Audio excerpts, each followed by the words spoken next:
yagamba bakaluvaavo tebamanyi ku marketing mubalanga tournament ku whatsapp ezza zimpereza kuti kati nze ku whatsapp mbanga ayogedde naawe ddala nenkubira n'essimu bw'olina kuntukira fizi ekimandazi naawe bintu bya kisiru kyokka nze ampeereza buweereza wali ku whatsapp nemprintinga kaleeta nenkola requisition nemuyira abaana nensirika ne event ye nange nenzanya osegere ekyo kyannumamu nensirika neŋŋamba kimera wooliddemu wammanga amanyi nagamugamba welcome back to the channel. We are looking at the Mozambique versus Uganda game, and we are looking at board one. We have Arthur Segwanyi. He's playing the Black Pieces, I am Arthur, and versus Donaldo from Mozambique. We expect a tough battle. Let's first of all go through this game from the start. See how the game started. We see how I am is trying to grind. If you look at the game, this is I am Arthur in the Black Pieces, so I am has gone ahead to play d5. We see knight c3, so knight f6, and then bishop f4. So now we are seeing the London system, which is basically the Jabova in the Jabova variation. So yes, he's hitting in the center. So there's a simple tactic in the position. If you go ahead to take the pawn, then we can also come in with the d4, which can be antagonizing in the position. So it is very hard to go ahead to play such an open. You just go ahead to the pieces. So you are defending takes, pawn takes. So now we see our bishop has been developed very well. The knight can also jump to put some pressure here, connected by the bishop. All these are potential attacks in the position. So goes on. That's why you see s6 to stop all those jumps which can happen to him.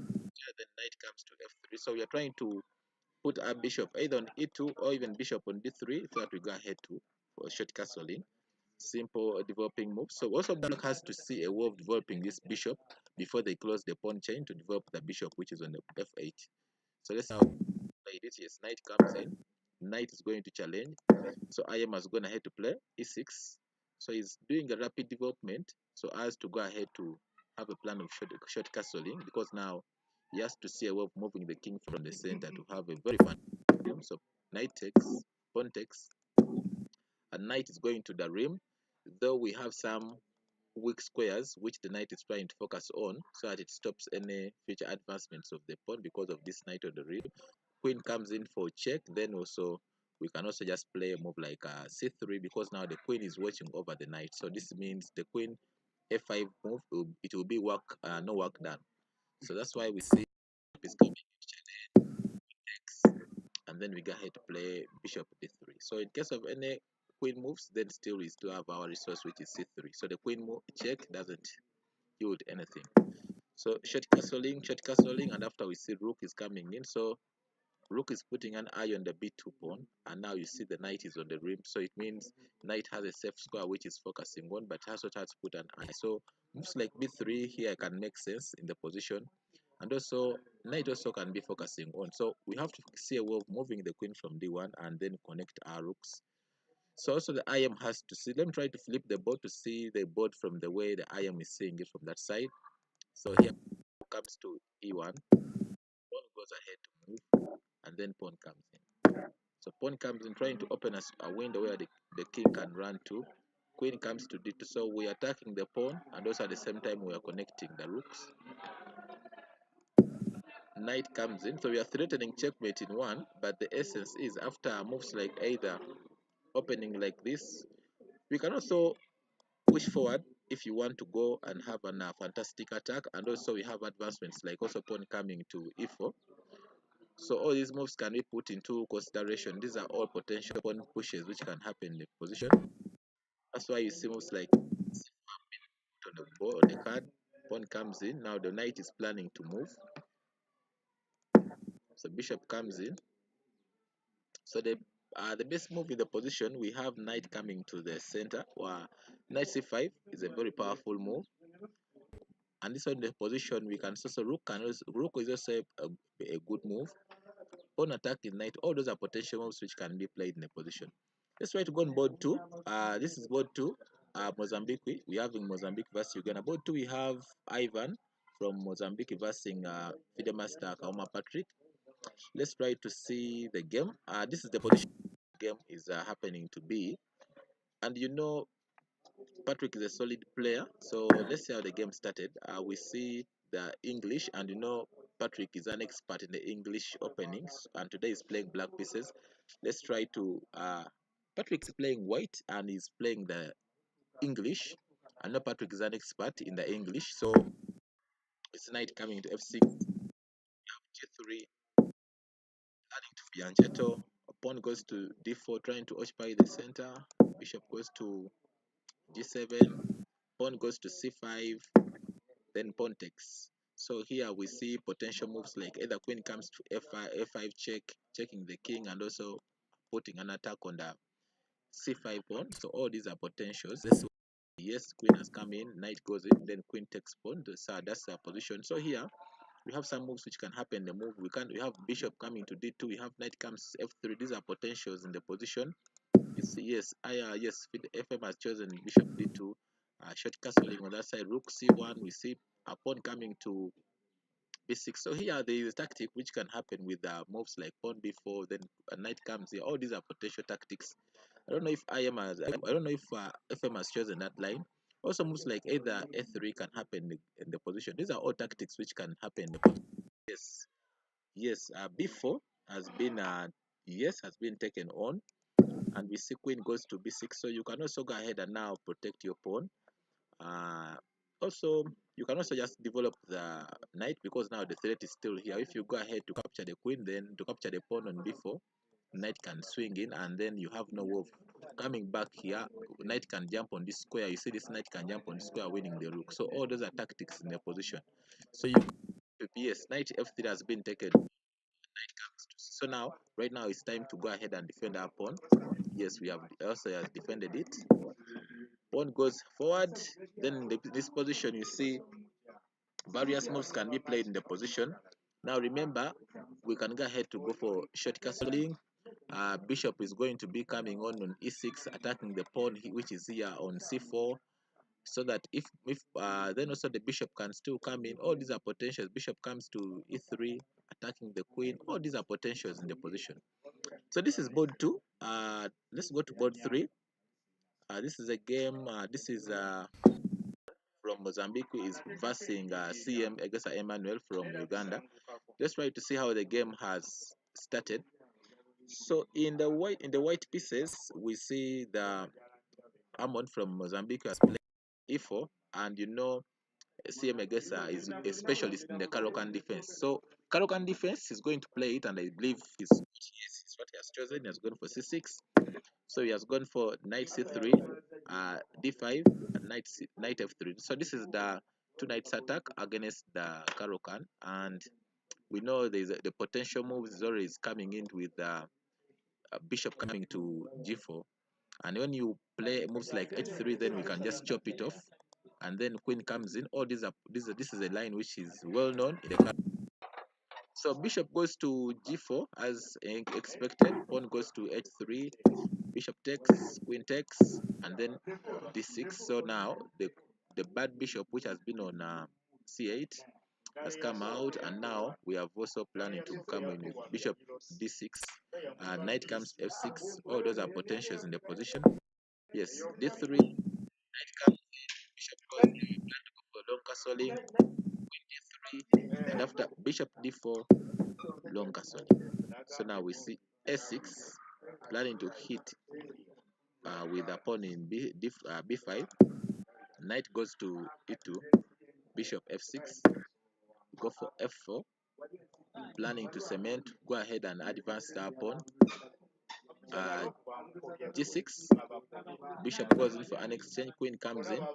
So queen on b6 is also trying to put an eye which is happening to be on b2. These are all potentials. So we see bishop takes, knight takes, and after pawn goes forward, knight goes back. So knight is going to come back on e2. Let's try to flip the board, and we see the board on the perspective of CM against Emmanuel. So we see in this position, this is so remember the king is still here in the center. So moves like c3 can be played, but they're a little bit not easy to expect to happen in the position because of moves like a rook coming to c8.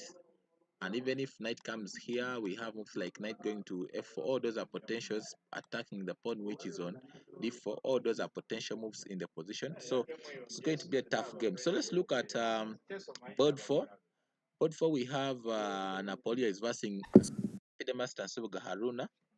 Let's try to see how the game is moving on. So we have knight f3 is coming in from Fidemaster Subuga Haruna. We have d5. This is a c4. We are trying to, in the future, we may even try to have moves maybe like either bishop coming to g2, trying to look at this diagonal. All those can be thought of.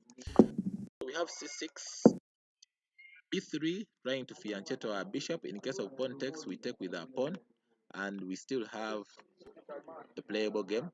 So we have knight comes to f6, bishop b2, and also we see bishop f5. And you know, Fidemaster Haruna has 9 lives. It's very hard for him to die. This guy has 9 lives. Killing him, you need to have a very, really good plan to kill him.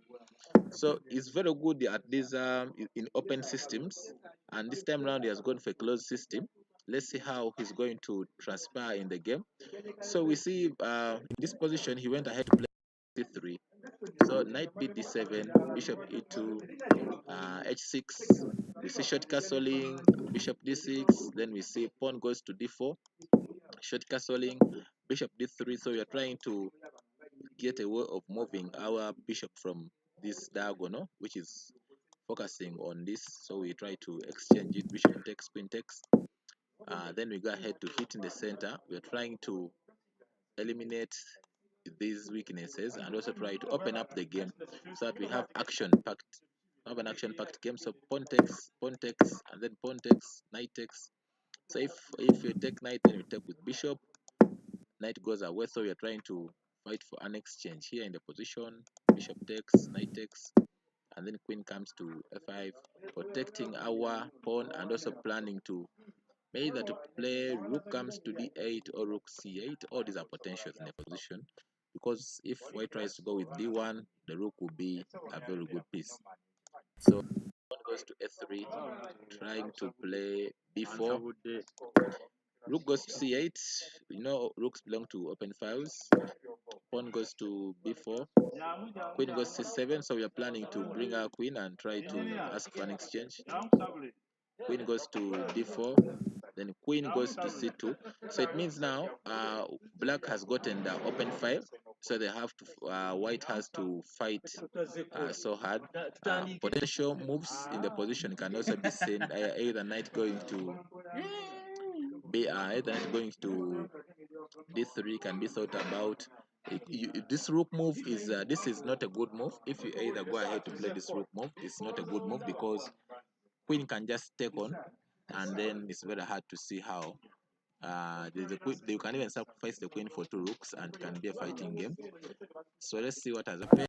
That's why we see h3 has been opened up to open for a window where the king can go. Rook comes in, then rook goes to c8. So queen has black has sacrificed the queen because of the compensation of the 2 rooks. Let's see how they get. Yes, rook goes in, so pawn goes forward because of not stopping any knight advances, which can happen to be in the future. Then rook goes here, so now we see the rook and the rooks are looking at this pawn. So it's going to be a fighting battle. And knight has gone to d1 to protect the pawn, which is happened to be on e3. And in the position, we can just try to play a move like either b6 to defend our pawn, and we can try to see what black has in the position, or even we can try to maneuver and come in with our rook and we occupy the 7th rank. You know, the 7th rank is the rank for winners. Second rank is the rank for winners. So all those are potentials which can happen.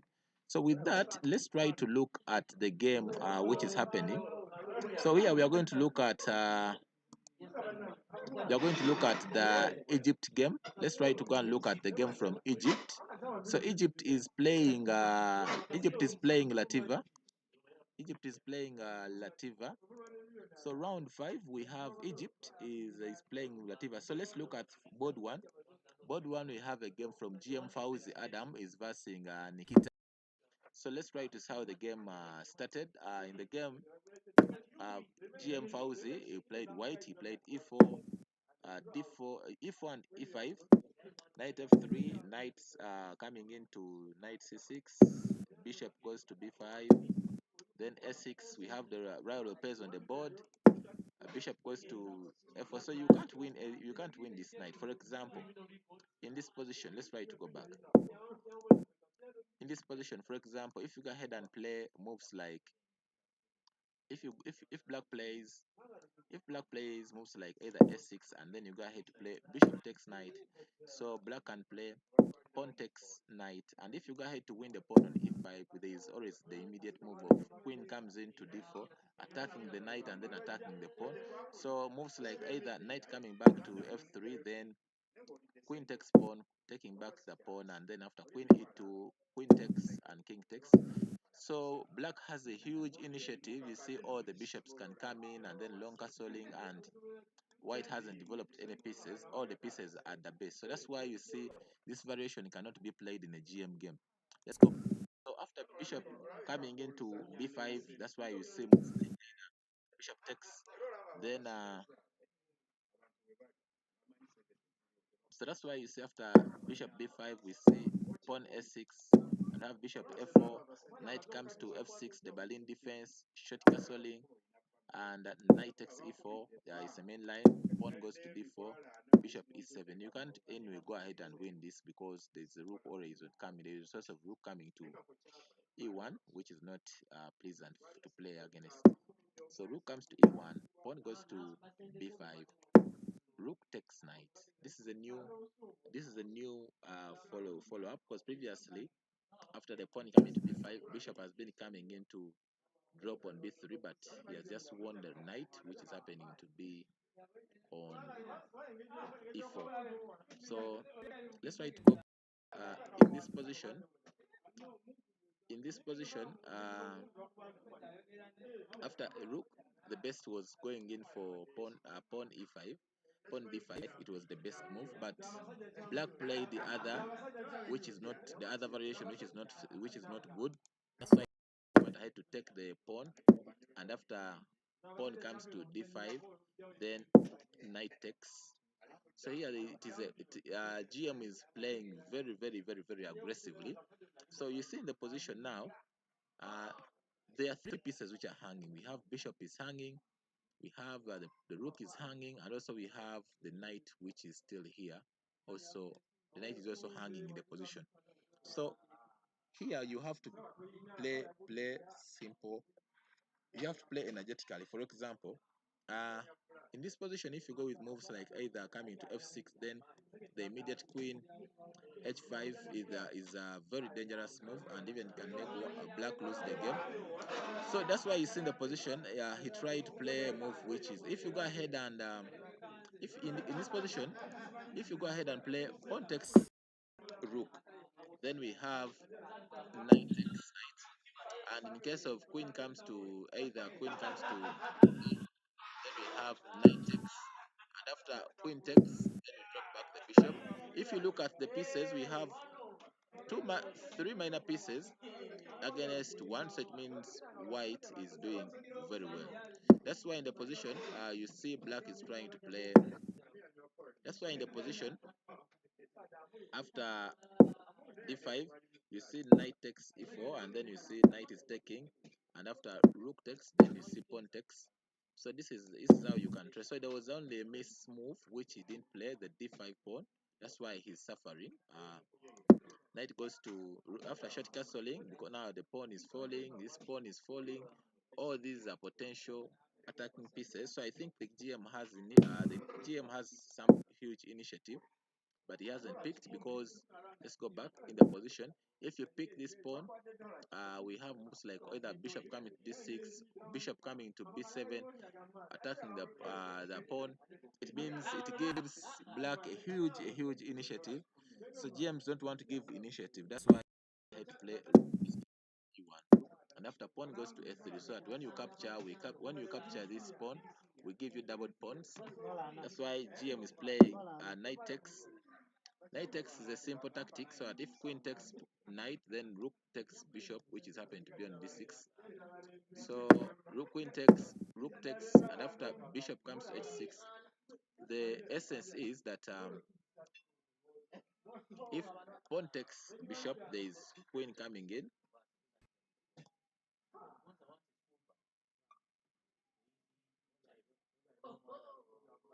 So in this position, I think the tactic which is happening to be here, for example, if pawn takes, we have moves.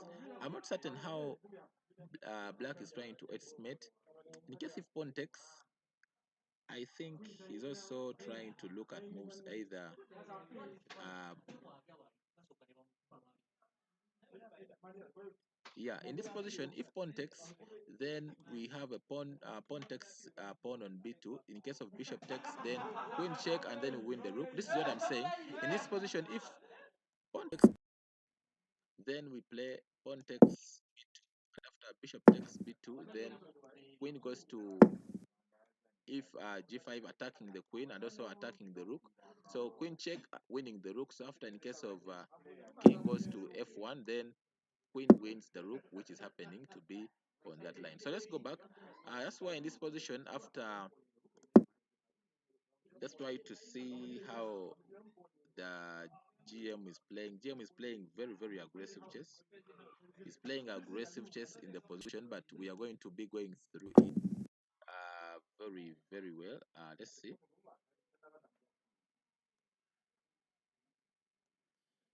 That's why you see rook takes and then bishop. Queen is coming in because of the tactic which I've showed to you. So queen is a little bit forced to be played because now the queen is focusing on this bishop. So takes is coming in.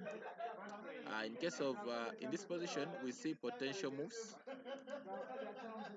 We see potential moves. For example, you have moves like if rook takes, and this pawn, if you win, it means you have doubled pawns on the edge. So best is only going forward to play b3. So the GM game is a very fantastic game. He's playing aggressively. Let's try to look at another team. So right now we are going to be looking at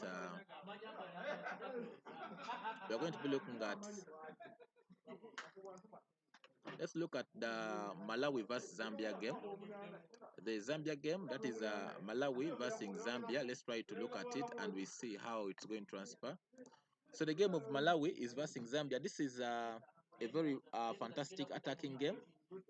We have on board one, we have Mufune Petros versus IM Walichi. Let's see how the game started in the position. So Mufune Petros is called the Laserbread from Malawi. He has an AKA name Laserbread because he plays sharp positions in the game. And Imwali Chitumbo, is a very calm, aggressive player. He plays aggressive chess but calm. So we expect a tough battle between the two players. That's how the game started. With E4 from Razorblade, that is Petros from Malawi, against I am Wali Chitumbo. I am went to play E5, a knight F3, a knight C6. Then bishop b5, we see the royal pairs on the board. a6, bishop goes to f4, knight f6, the Berlin defense, short castling, and after b5, bishop goes to b3, then bishop e7. Have the closed royal pairs in the game. Rook e1, defending our pawn. You can't win you can't win this pawn on e4 because it's a very, very takes you to a very sharp game. So that's why you see short castling, c3, d6. So we are trying to open up for the bishop. You can either put the bishop on g4. You can also try to put the bishop on b7. All these are potentials. We have moves which can still come in. Then we have rook can come to e8. Bishop goes to f8. Then we have knight coming to e7. Then knight comes into g6. Potential moves in the variation, because remember, after putting the bishop on b7, the bishop will be putting a real length on the e4 pawn. So that's why we see d5, d4, bishop comes to e4, Pawn goes ahead, and knight goes here, bishop goes to c2, so he's playing the game very aggressively. Knight goes to d2, he's following the principle, knights first, followed by the bishop. Let's see how the game is moving on. We have c6, trying to break in the center. Pawn goes to b4, and after knight goes to b7. So now there's a weak, he's trying to create, IM is trying to create a weakness.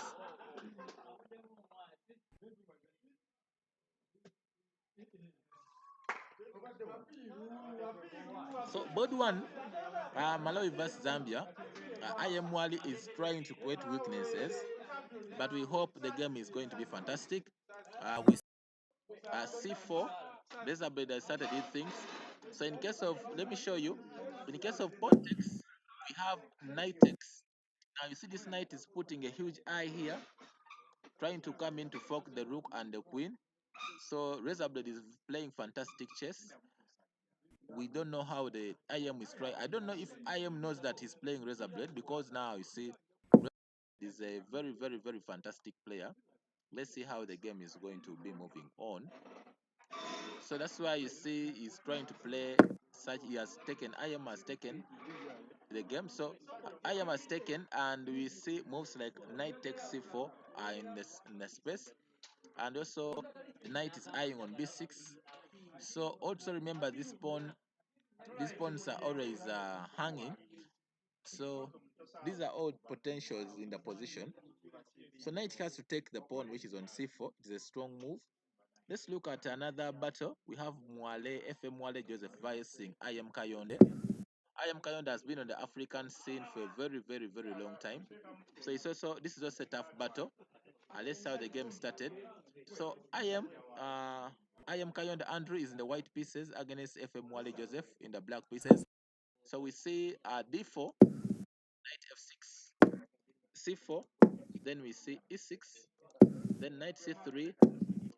We see the Indian Nimzo defense. This is the king's Indian Nimzo defense, which is being seen on the board. So basically, black gives up the bishop pair so that white gets the cramped pawns, as you can see them. This is the Nimzo Indian defense. So we try to give the bishop pair out so that white gets the pawns, which are always shuffled, as you can see. So that's why we see moves like e3 are played, moves like knight coming into e2, trying to support the knight on c3. Most players also go ahead to play either queen c2, queen b3, all those can be played the position. Let's see what has been chosen by FM Wale Joseph. So IM Kayonde Andrew is a specialist, especially in playing these variations. In the 2016 African Individual Championship, he happened to have this position against GM Adley, and he didn't manage to go ahead to win the game, but it was really. So I know he has experience in this position. That in 2016, I'm going to share the game in the pigeon in the comment section after this stream. You can take time and go through it. So you see bishop coming into d3. When you go ahead to win the knight on c3, we can take it on. And remember also, you have a very strong move. Bishop comes to f3, which is also very powerful. All those are potentials in the game. That's why it's very advisable to go ahead and go for short castling before you play anything, which is very. That's why you see black is playing short castling. And knight goes to ge2. Knight is coming here to support the knight, which is on c3. You see knight goes to g2. Yes, bishop goes back, then knight comes to f4. So in case when bishop takes, pawn takes, we say that he will be controlling the d5 square. All those are potentials, and this is the best move which you can take on to disorganize the pawn structures of white. Let's see what black has gone with. Black has taken pawn takes. So if after rook check, we can still drop the knight on e2. We can still play bishop going to e3. All those are potentials. But if you play bishop e3, we have knight coming into. Knight goes to g4, which is a very serious. So knight goes to if. Yes, we have pawn. So we're trying to expand on the queen side. Knight goes to.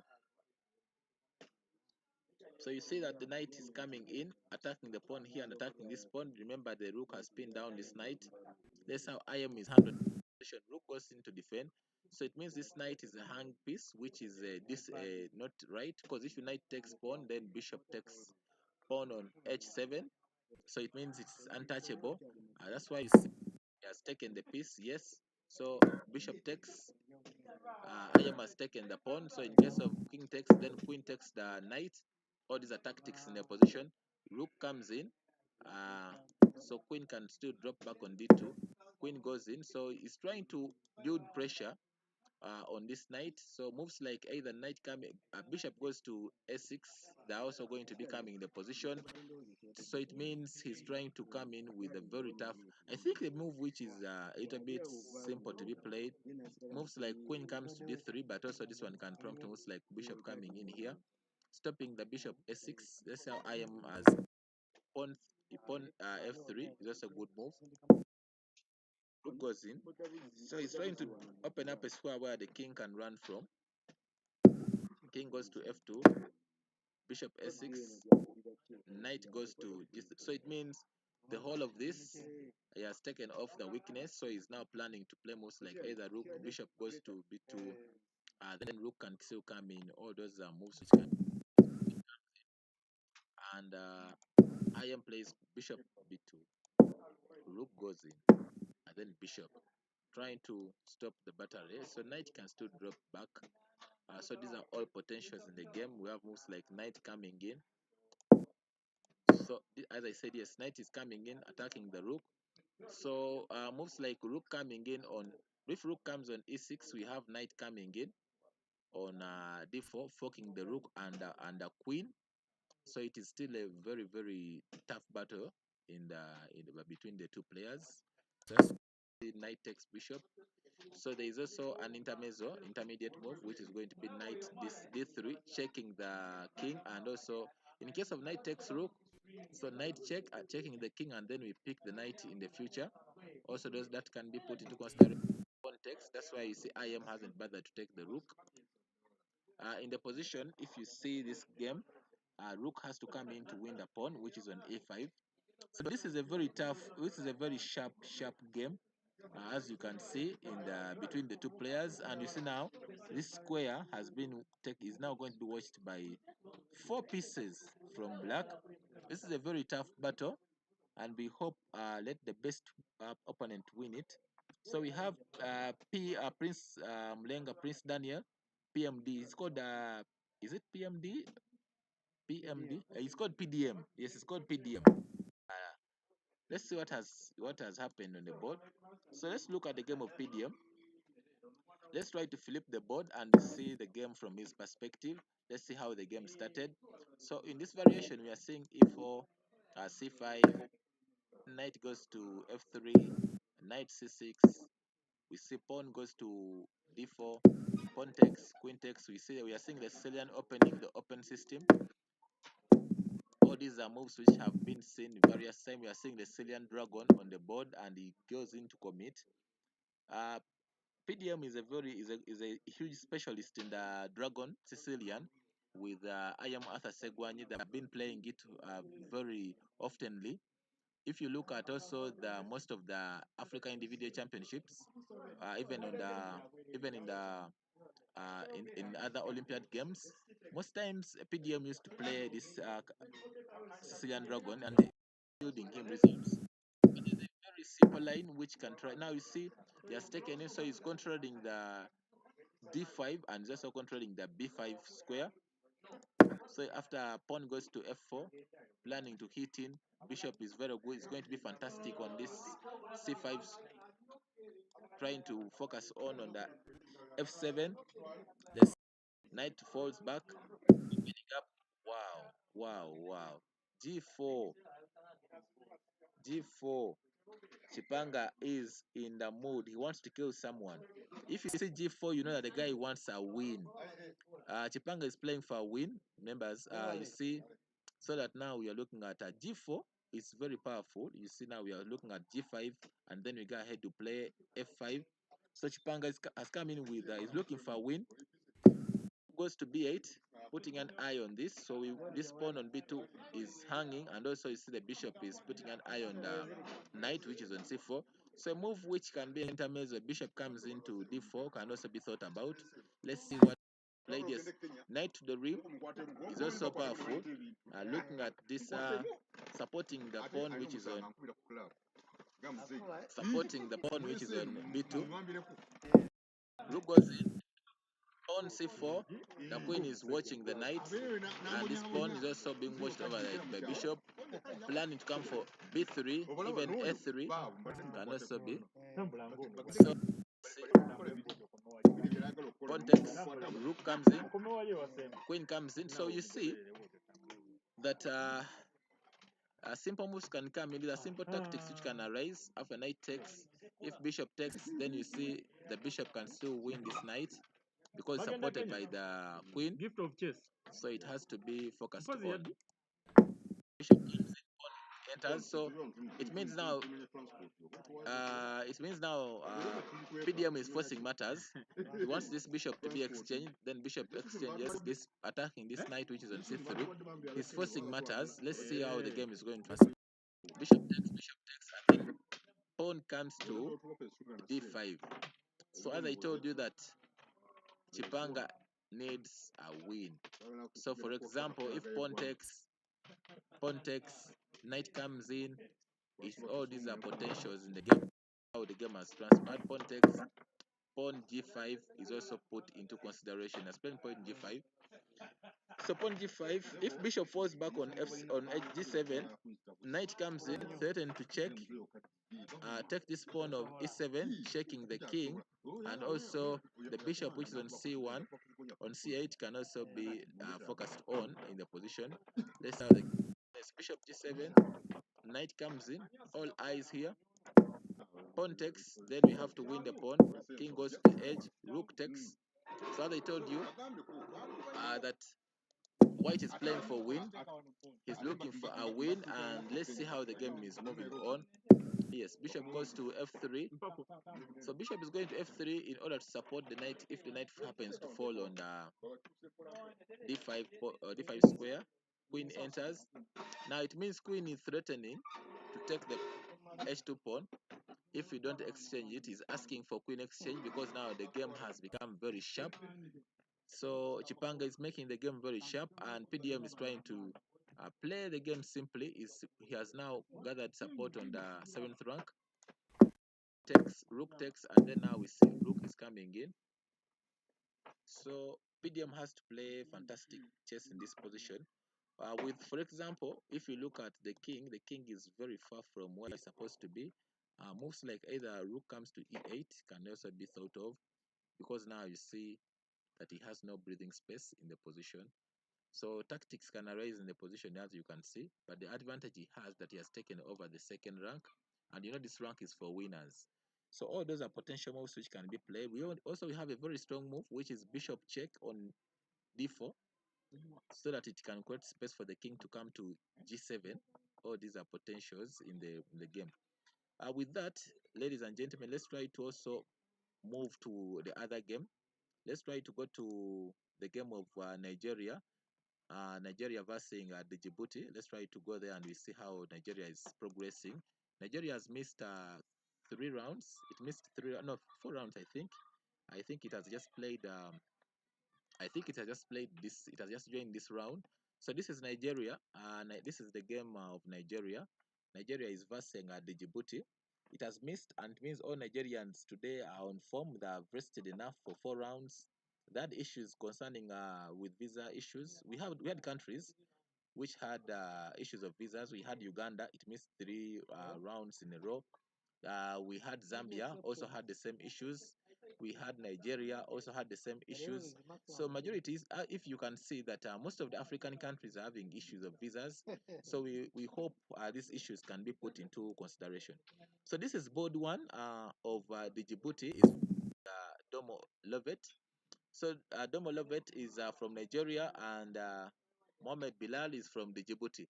Let's see how the game started between the 2 players. So Nigeria is in the black pieces. That is board 1.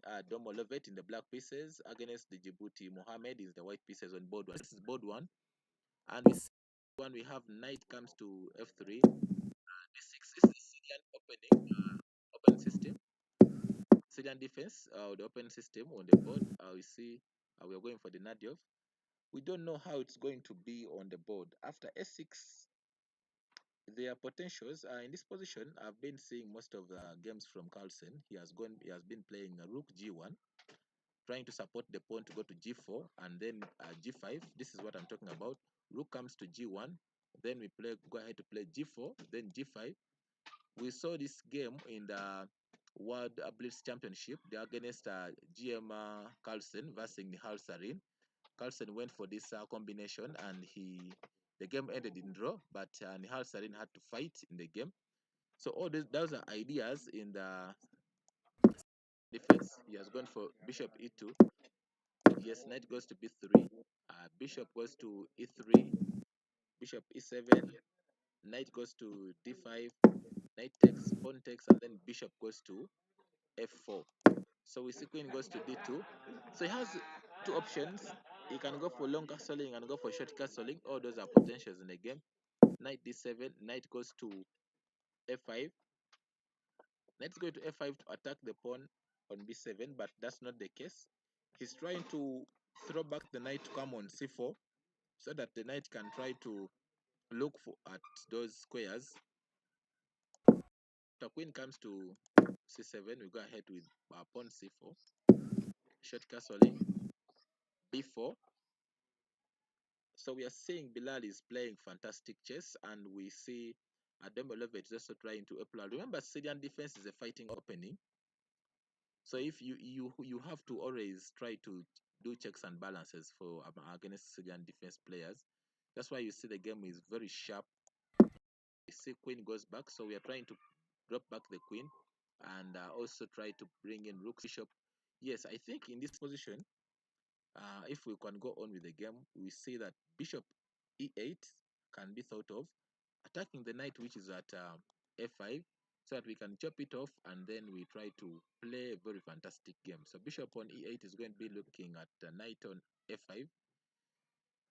So let's see how white has it. Yes, goes to c8. Then we see f4. So you have to make your opponent very busy.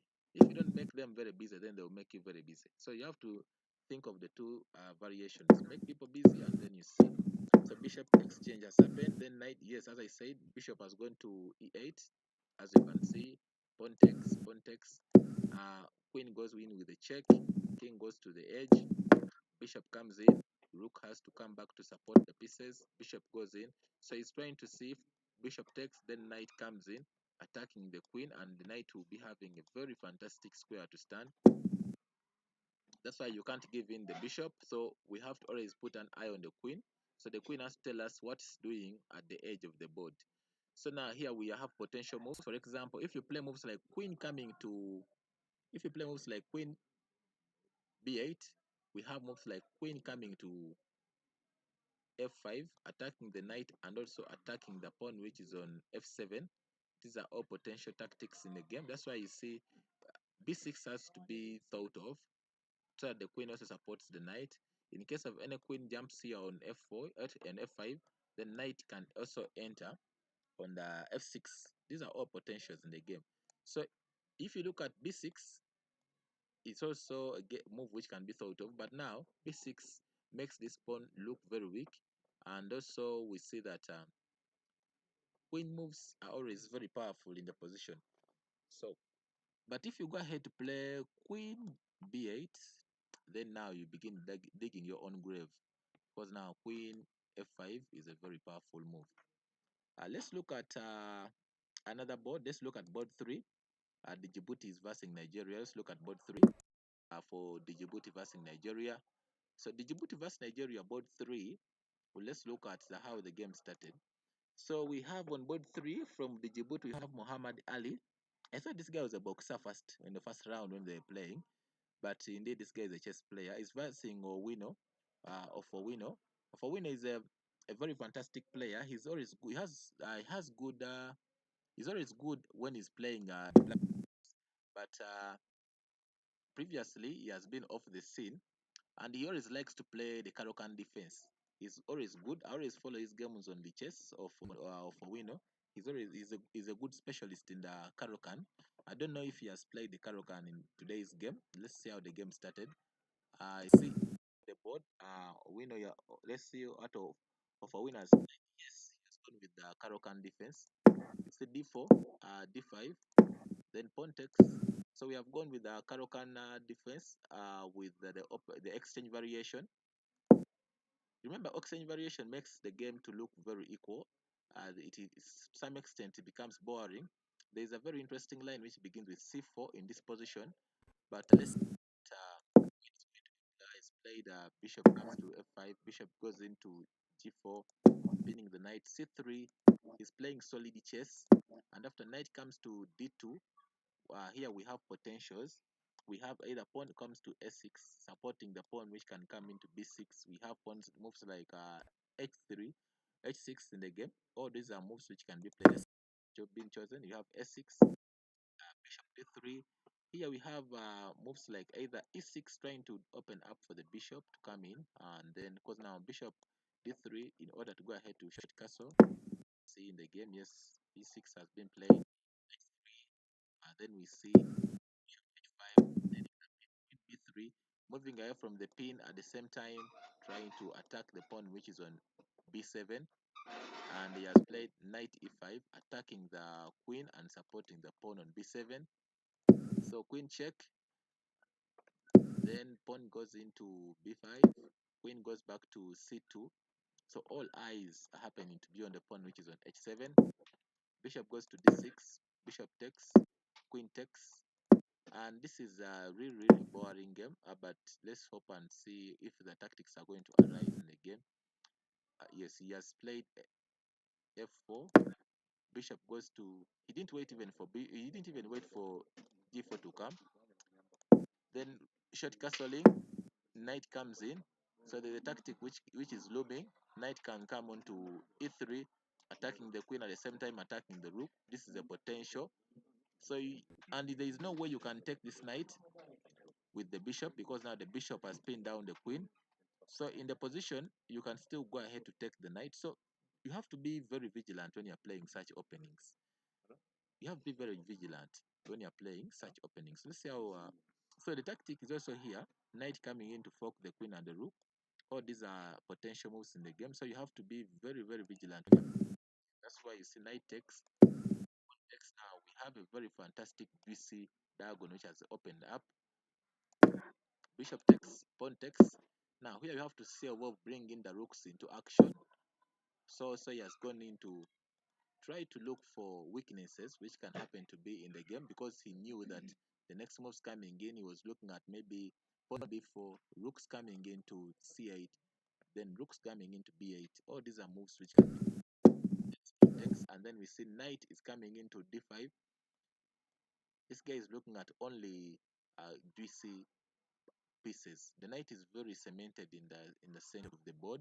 You see now knight is almost controlling almost half of the board in the game. This is what we call positional understanding. The guy is playing fantastic chess. I don't know if you guys are seeing what I'm seeing. This is a fantastic knight put in the position of the board. I told you, Ofawina is an expert in the Karokan defense, and he has also a hand on the chess. You can follow him. He's good. He's also a good player in the Karokan defense, and he has good position understanding. So we see queen coming into d3. So now we see that rook can still come in.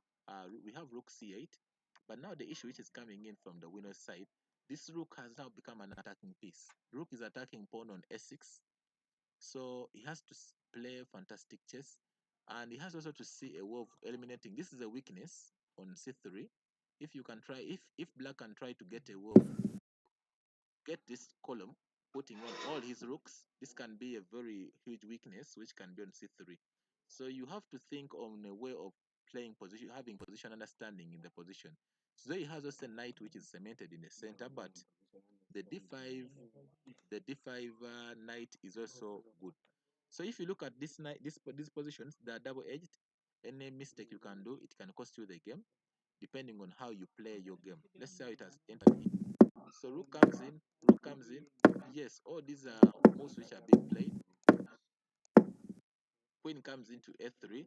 So we are attacking the pawn which is on b3. At the same time, the c3 pawn is also a potential weakness in the position. Queen goes into defend. Now it means now Owino, for Wino is in the driving seat, he's in the driver's seat.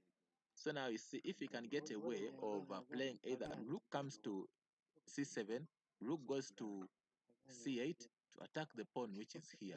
This is a very, very fantastic position you can try to think of. In case of any moves like either queen coming to a1, we can always go back and drop back our queen to come back to d6 so that we can still watch over our pawn on a6. So this is a potential game which you see that Fowino is playing fantastic chess. He's playing fantastic chess in the position. Okay, with that, ladies and gentlemen, let's try to go back to the game of Uganda. Uganda is, let's try to go back in the Ugandan game. We see how Uganda is transpiring. So Team Uganda is versing Mozambique, and in the Mozambique game we have Team Uganda. We have on board one, we have Donaldo versing I am Arthur Segwanyi. The position where we are seeing. So I am has played rook a7. So in this position, you see that Donaldo has aligned all his army to attack the king side of the IM. These are all potential moves. And also IM is trying to see a way of how he can bring in his pieces to be active. So rook a7 is a subtle move, just either to try to keep the rook to be on the 7th rank because of the pieces on the attack which is trying to come in the future. So now you see that at least white has a superior position in the game, and IM has to be very tactical when he's playing. So we have moves like rook g3. There are potential moves which can happen to be. Also, moves like either coming into pawn f5 can also be thought of. Also moves like knight coming back to d3 and knight goes here to the center, which is coming into knight goes to e5, also can be put onto the card. So these are all tactical positions.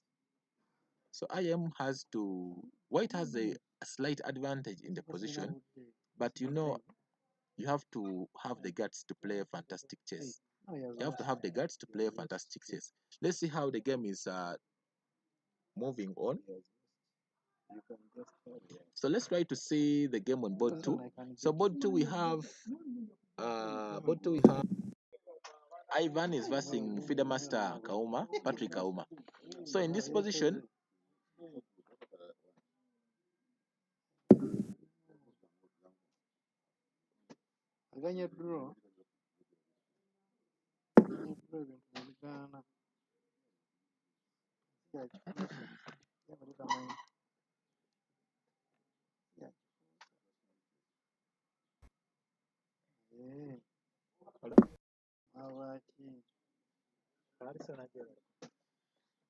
so if you can see in this position, we see Ivan has played knight to f4.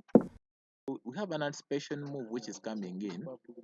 In case of pawn takes pawn on c5, then the knight can still win the pawn on c5, attacking the bishop which is on e6. That also can be put into consideration. There are also subtle moves which can happen to be in the position. Either knight drops back to b2 and then knight comes back to c4. All those are potentials.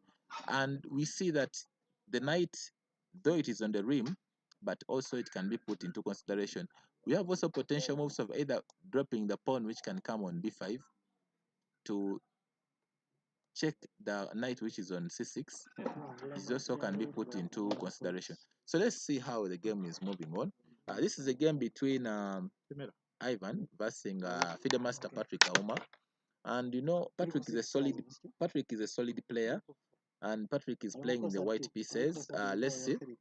In the white pieces, this is Patrick Auma. Let's look at board 3. We have Harmonies versus Megasa Emmanuel. This is a position which has come from the Karokan defense.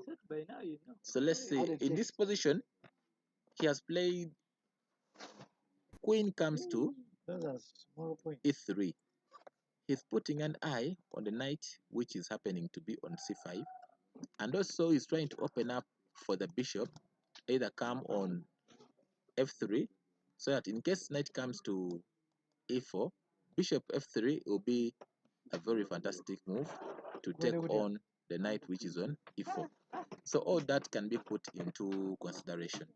So in the position, in case of knight comes to e4, then we have bishop f3.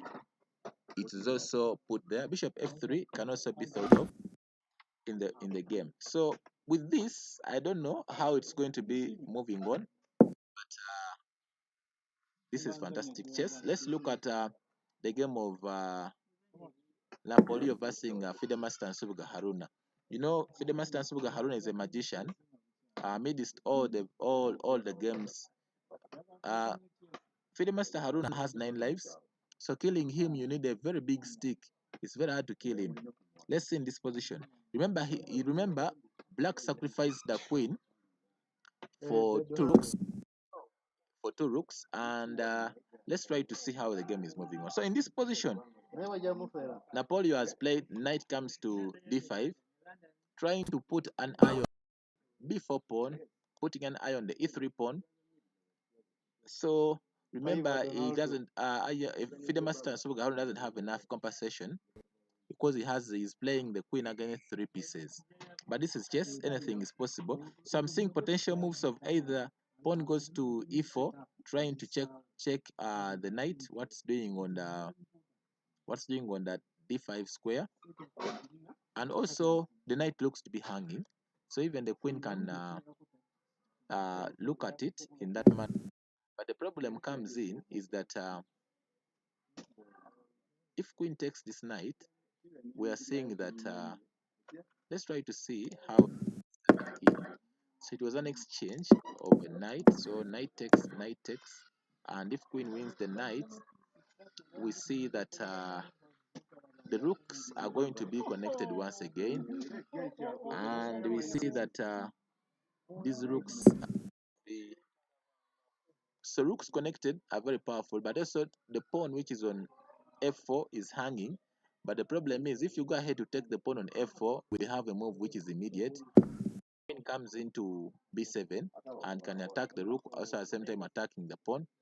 Also, queen comes, if rook would have taken the pawn, we have an intermezzo move, which is queen comes to d7, attacking the 2 rooks. So pawn f4 was a poisoned pawn. That's why you see black has played rook c1, trying to connect the rooks. Rook c1, trying to connect the rooks. So this is Uganda. Let's go back to board 1 of Uganda. We have Ronaldo versus I am Arthur. So as I said previously, in the game of Ronaldo versus I am Arthur Segwanyi, Ronaldo has some slight advantage in the game, as you can see on my bar. But you have to play energetically in the game, because anything can happen in the game. So you see, he has tried to play queen. He has played queen to e2. The essence is he's trying to go ahead and play pawn g4 to support the pawn on g4. Then he has also g5 in the position to try to disorganize the harmony of the knight, which is happening to be on f6. So queen is e2. It has an intermediate. It has also a tactic in the position supporting the pawn g4. Pawn g4 can be thought of, can be given some. So let's see, pawn g4 is the plan which he has in the mind, but also IM has an intermediate move. After pawn g4, IM has also e5, which can be thought of, so that in case pawn takes c5, then bishop or either knight can win the pawn which is on g4, but it's a slightly risky move. So pawn g4 is what we have to focus on in this position. So IM has to get a plan on how he has to run away from the pawn g4 advancements. So let's try to see the game of Patrick against Red Ivan. So the game of Patrick has played bishop h3. So bishop h3 is attacking the pawn which is happening to be on e6. Okay, pawn e6, yes, and in this position we see that bishop is looking at pawn e6. At the same time, black has to defend the pawn on e6. So this is a move which has to be put on. We have to look on a move which can be used to defend, and you have to play energetically so that you play fantastic chess in the game. So let's see what black has on the mind. He has also queen can come in to support the defense. Rook can also come in to support. These are always potentials. Even knight also coming in can also be fantastic, also supporting the knight from this way. So knight d4 can be put into consideration. Then after knight comes to f5, in case of any advancements, like for example, pawn goes to e3, also those ones can be put into consideration.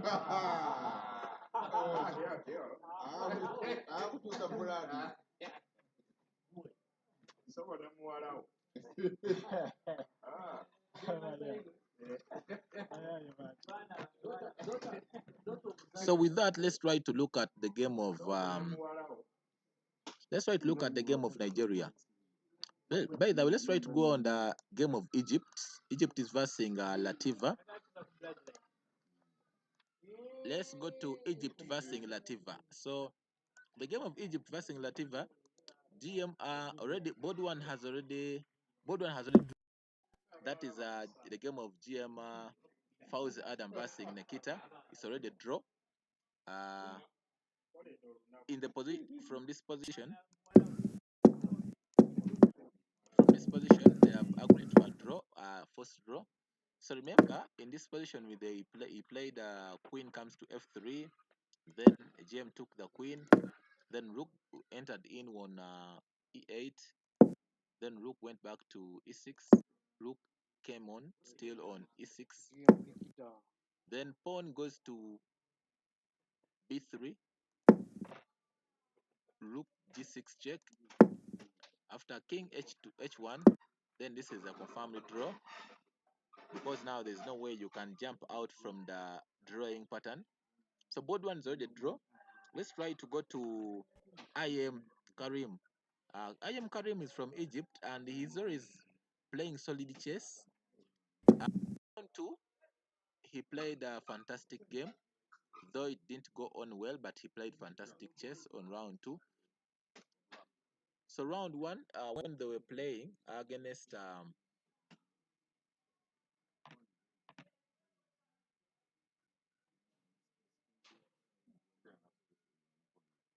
so in this position, we see that this is the game of Egypt.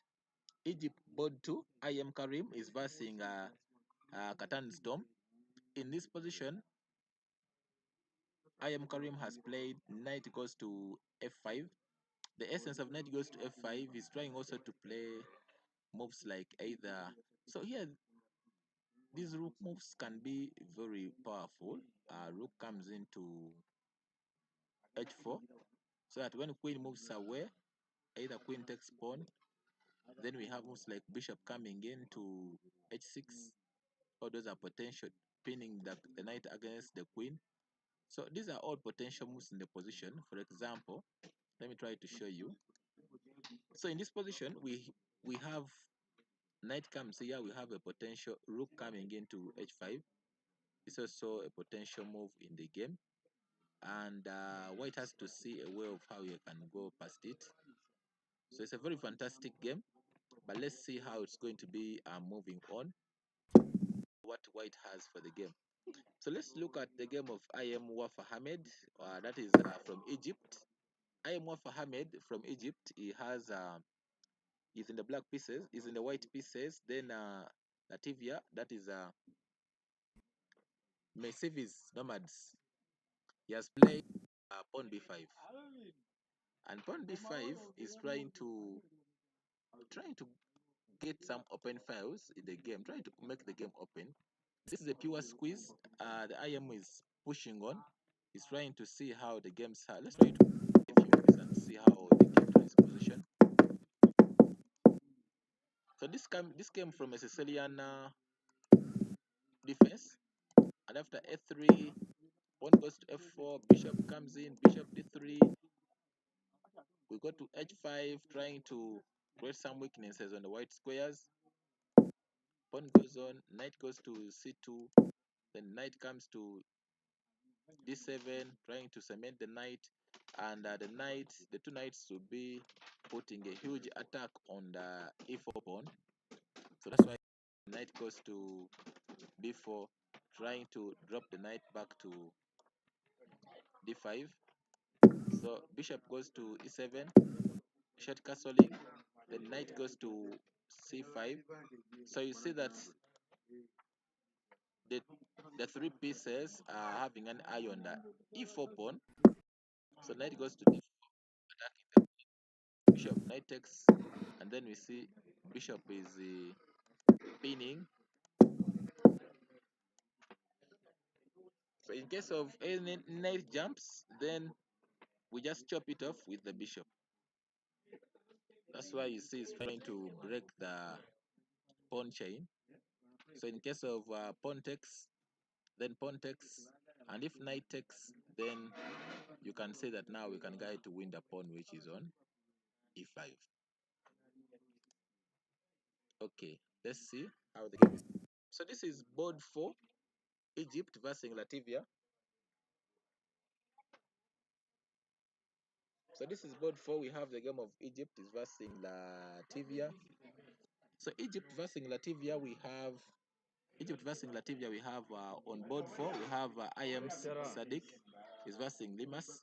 So in this position, he has played Limas from Latvia. He has played Rook goes to D2, and after Rook goes to D2, we see that he's trying to put the rooks to support the pawn which is on a2, because now this pawn has been attacked by the two rooks. So you see rook a6 and rook a8, all of them are attacking the a2 pawn, and it's trying to defend the pawn which is on a2.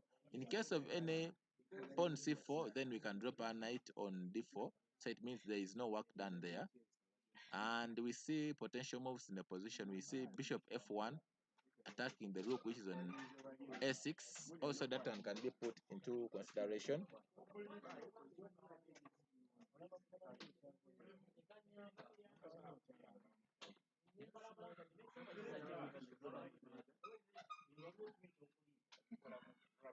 So, ladies and gentlemen, let's try to move to the game of Nigeria. Let's look at the game of Nigeria. Nigeria is versing. Let's look at the game of Malawi and Zambia. The game of Malawi and Zambia. Yes, the game of Malawi and Zambia. Let's try to look at it. Malawi and Zambia. So the game of Malawi and Zambia, the most interesting game is between Fidemas Tamwale Joseph versus IM. So we left the game. Let me try to take you back in a few positions. So in this position, we left the game when it was in this position. Yes. After knight came to f5, we see knight takes, pawn takes, rook takes, and after here he played queen goes to g5, threatening checkmate in 1. This is very serious. This is very serious. So I think IM is on form. This is what I can tell you, because now you see that queen is coming to g5, threatening checkmate in 1, and f has taken the knight instantly because he had no way of defending. Queen takes check, then king goes back. So now you are forced to bring back the rook to ask for an exchange. That's why you see rook has been played to e1. Rook goes to e2 check. In case of any rook take, then queen comes in, which is very powerful. I can tell that IM is winning this one. If you look at the bar, IM Kayonde Andrew has won this one, and king goes to g3. IM has won this one. There's no way FM is trying to fight this. So here there are potential moves in the game. Rook lifts are also looming. IM Kayonde has won this one. Let's look at Razorblade versus Mwali Chitumbo. IM Mwali Chitumbo. Razorblade is a 1900 and sacrificed, I think, because majority of the players from Malawi are 2000 rated players. If you look at Fidemaster, Mwale Joseph is a 2000 player. You look at Chipanga is a 2000 player. Mwale George is a 2000 player. But if you look at Razorblade, on board 1 is a 1900 player. So I don't know what the logistics were and how they organized their team, but you know he plays sharp positions. But you know, an IM is an IM. You have to fight. It's like a GM versus a different player. You have to fight. You have to play good chess. And if you look at this position, we have potential moves. So this is the position where IM has played F8. So we have potential moves. We have moves like knight coming into C5. So that if pawn takes C5, then queen can enter and take the bishop, which is on D7. That's also the move which can be put into consideration. And in that position, we have, in this position, there's a sacrifice looming. Knight sacrifice on C5 is looming in the position. Today, I think Razorblade is on form. As I told you in my charts, I always tell you in my charts, I don't know if this year we are having some GM nominations from the Olympiad. Do we have some GM? If you think we have some GM nominations from the Olympiad, which will be coming up from the Olympiad, please go ahead and so knight C5 is a very strong move. Let me give you an example. For example, in this let me show you. For example, if knight goes to C, pawn takes knight, queen takes bishop on D7. Now the queen is attacking the rook, which is on E8. So moves like either knight coming into E6, and now we have moves like either pawn takes pawn on C5, and in case of knight takes pawn attacking the queen, then we can play either queen coming into either G4 or queen comes into either F5. These are potential moves to be played. Yes, we can look at it in that way. So either we can play queen comes in, or these are potential squares. So we can play either queen F5 or queen goes to G4. These are potentials in the game, and he has to play fantastic chess because now the knight is attacking. Also, we can still play either queen drops back. All these are potentials which can be thought of in the position. So let's try to go back. Let's try to look at another game. Let's try to look at another game.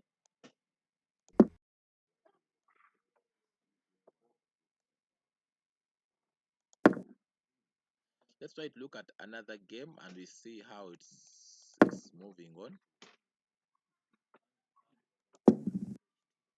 So this one ended at knight d8.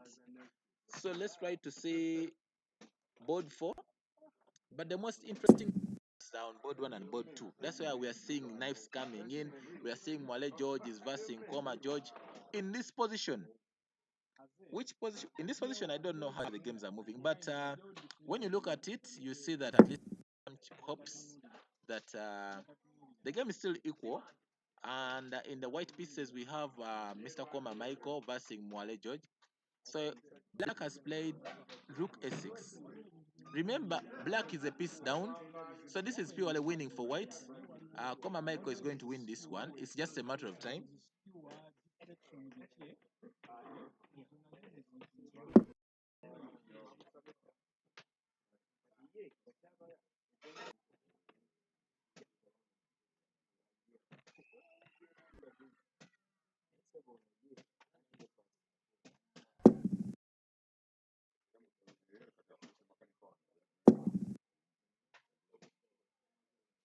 It's just a matter of time. Yes, he has played knight comes to e5, so attacking the pawn which is on f3. Still also the rook can enter. The rook can enter attacking the pawn which is on f4. At the same time, the knight is attacking. This is already busted. Black is busted. Mwale George is busted from here. Let's look at the game from Nigeria. The Egypt board 1 is already a draw from the GM from Latvia against GM Fauzi from Egypt. So let's try to look at the game of Nigeria. Nigeria missed some games, so it is. So in Nigeria we have board 1 is the position how it's moving on. In Nigeria it's board 1 how the game is moving on. So in Nigeria, this is board 1. Please, if you'd like us to look at any country of your choice, go in the comment section. You look at it. We have so many games moving on from the African continent. We have the Lesotho is playing. We have Ethiopia is also playing. We have Togo is playing. We have Chad is playing. But I'm only focusing on the African derbies. That's why we have Uganda, Mozambique, we have the Djibouti versus Nigeria. We have Zambia is playing. I'm looking at the African derbies, whereby we can also capture most of the games. So this is board one. And board one for the Djibouti is versus Nigeria. So in this position, we see that Bilal Mohammed is versus Kihiga Domolovet. So let's try to see how it's moving on. So round 5, we see White has played C5. C5 is a very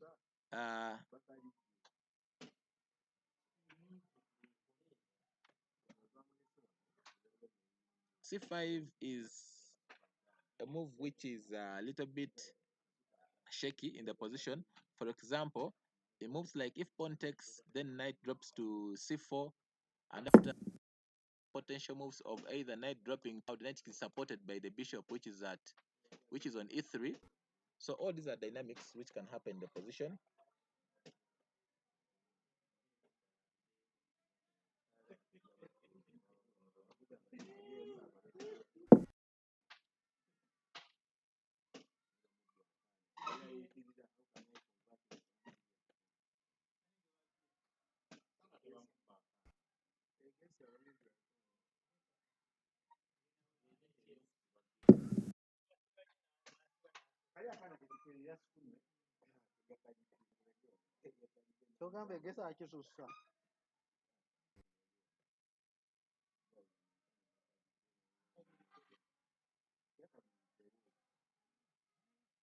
So let's look at this position. C5 is a very strong move, fantastic move. I don't know why we don't have grandmasters in Africa. These are all moves I'm telling you about. Let me give you an example. For example, if pawn takes on C5, then we play knight C5. If pawn takes pawn on B4, then we have knight B6. Now the rook is attacking the queen. The knight has forked the two rooks. And remember, this knight is supported by the bishop, which is on E3. We should have some grandmasters on the African continent. That's all. This is a fantastic chess, as you can see. So let me try to take you through another game. Goes to E7. Now it still means that knight C4 is a very strong move. Knight C4 is a very strong move in the position. I don't know. Knight C4 is a very strong move in the position, but black also has some moves. He can also play moves like knight coming in, but the follow-up is a little bit shaky after playing knight coming to E4. The follow-up is a little bit shaky. Let's try to see how the game is going to move on. So this is, remember, Nigeria missed some 3 to 4 rounds because of visa issues. If they're playing such fantastic chess, I believe we expect the best from them.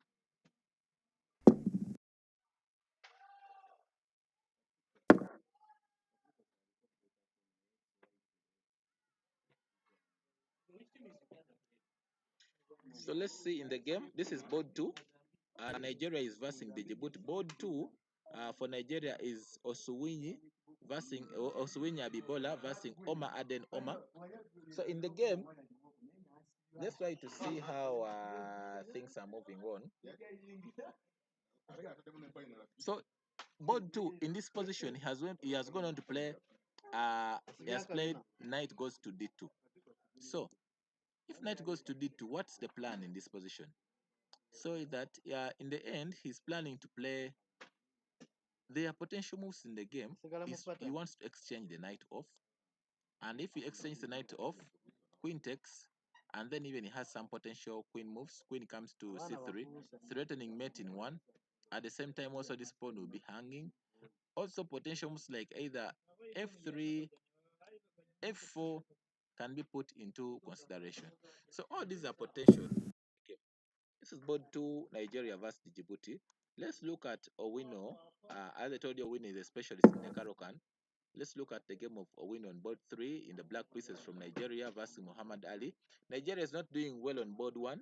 Anything can happen for board 1 Nigeria. So I don't know what Domo Lovett has been thinking to fall into such tactics, but we hope for the best. Let's see. So here I've seen knight d3. So knight d3 for Nigeria. This is knight d3 from Muhammad Ali. Our legendary boxer from the Djibouti is also here representing. So knight comes to d3. So now we are planning to cement our knight on c5 so that we can try to hit on the pawn which is on s6 and also try to eliminate this weakness which is happening to be on c3. So knight c5 is a very strong move to try to reduce the weakness. But now the problem which is coming in, we have moves like knight coming to d4, attacking the pawn which is here on f5, which is here on f4. Pawn pushes can also be antagonizing in the game because remember the queen has pinned down this pawn against the king. So all this can be put into consideration. So this is board 3 for Nigeria. Let's run back to the game of Uganda. Uganda is playing. Let's look at the game of Uganda still. Let's look at the game of Uganda. Yes, Uganda on board 1. So Uganda on board 1, we have I am Arthur Segwanyi. Wow. I am is trying to fight. Yes, I am is trying to fight. Let's try to go back and see how the game reached this position. Yes, after we had ended on Queen E4, and we had anticipated after Queen comes to D6, we had anticipated most like either G4.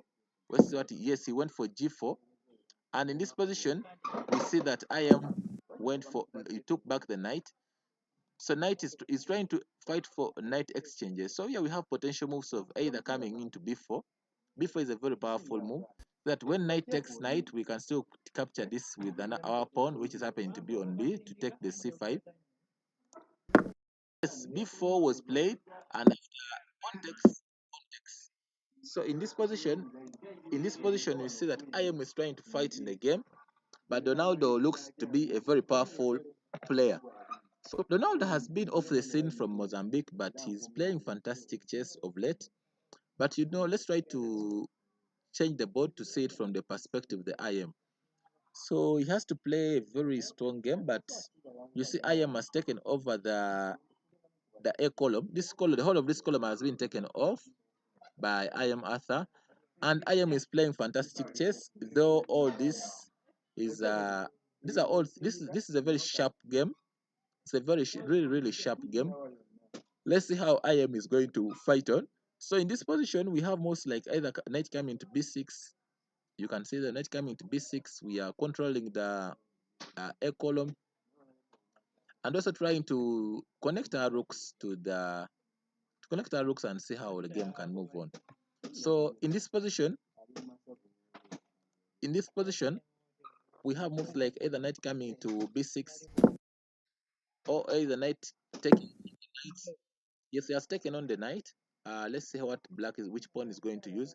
But always, just suppose you capture towards the center, and I hope he's going to use the b pawn. That's what he has used. He has played b takes c5. So now, IM has to play his queen to a very square. So there are potential. Queen goes to d8, so that the queen can still look at the h4 square. That is also fantastic. You can also play queen falling back to c7, but the best move is queen d8.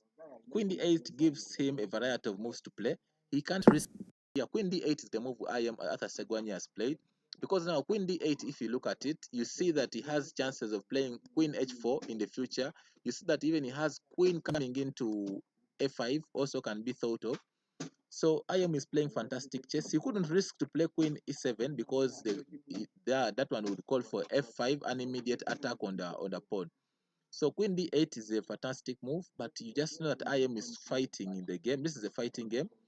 So position, we have IM is looking at queen f6, trying to attack the pawn which is on d4, and also looking at the pawn which is on f4. Also, these are potential moves which can be thought of. These are all moves which can be thought of. Let's look at the game of FIDE Master Patrick Kauma versing Dread Ivan. So Patrick, we left the game when he had played bishop h6, bishop h3. He's playing the white pieces against Ivan. So in this position, he has played bishop comes to g5. So it means in the position,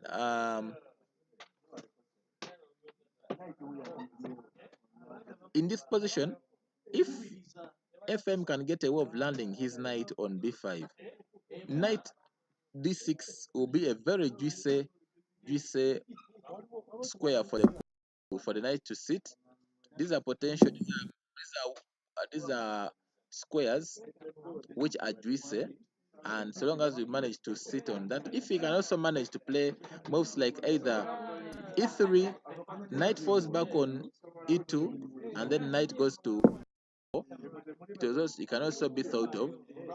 That's also a fantastic, because now if knight goes to d4, attacking the pawn which is on e6. So e3, knight e2, knight e4, knight d4, fantastic chess. Someone, we are here analyzing Ugandan games live on YouTube. So far we have played we have played 2 rounds, but we have won both of them. We played the first one with some African team. The first round we played with one other African team and we beat them 4. The second one we played with the Baba yesterday. We won. So today we are playing Mozambique. Yes, but also we are doing not doing bad. Not doing bad, we are doing well. Okay. Yes. But now, as we go ahead, how many rounds? Now this is round 5. They're playing 11 rounds.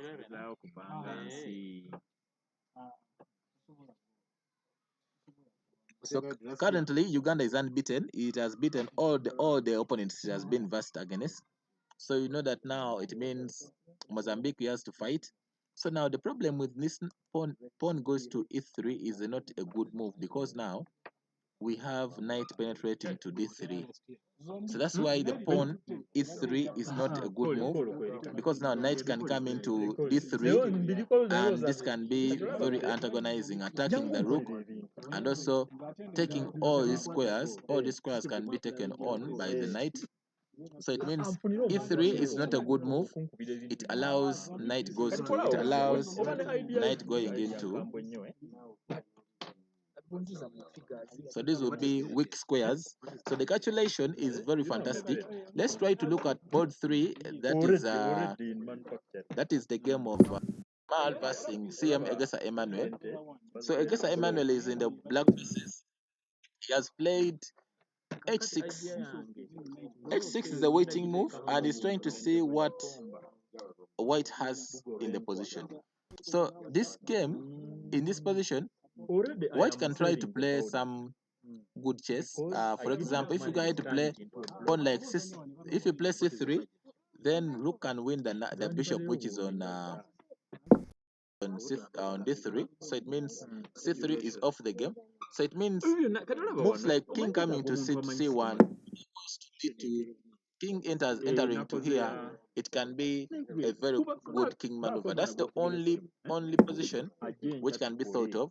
So the essence of h6 is trying to go ahead and play moves like g5, cementing the knight to be here on the f4 square. But the problem is this bishop would have been, the diagonal of the bishop would have been opened.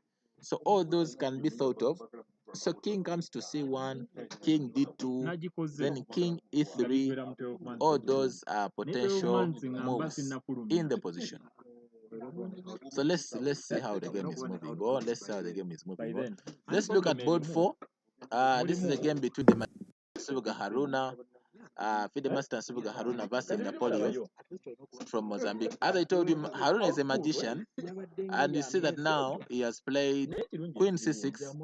He's attacking the rook which is on b7, and also attacking the rook on e8. So it means black has to try to put the rooks. He has to connect the rooks to survive the attack. But the problem is, Fidemaster Subuga Haruna, as I told you, is a magician. He has already gotten a pass pawn, which is happening to be here on e6. So it means black has to fight in the game. And also, for example, if black plays a move like rook goes to b8, we have an immediate queen coming into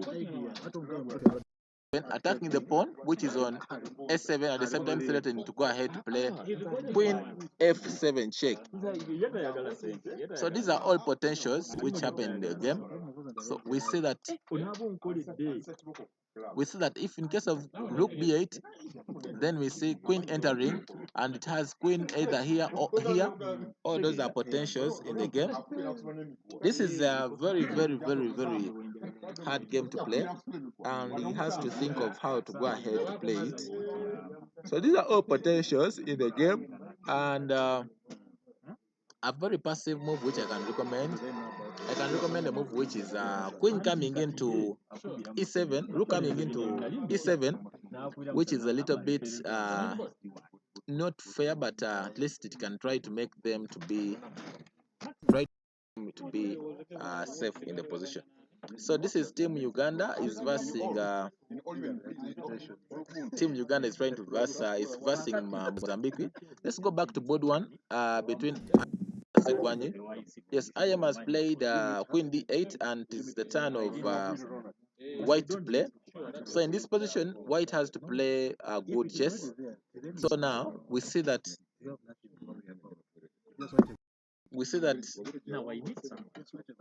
White has weaknesses in this camp. He has this weakness. He has this weakness. All these are weaknesses. These are all weaknesses in the position. So the weakness of d4, IM has to capitalize on this weakness. And you see, IM Arthur is very good at position understanding. So that now, if it comes to attacking these pawns, he's going to attack them one by one, and then he's going to hit one by one. For example, in case of queen f6 from the IM, White has a reserve move, which is rook coming into e5, trying to defend the weakness, which is on d4. And then IM has to you can also think of queen h4. It can also be put into consideration. Let's look at the game of Patrick. Yes. So Patrick, they played him. Yes, Patrick went ahead to play f3. He's trying to go out with this weakness, which is happening to be on d3. But now Black has played h6.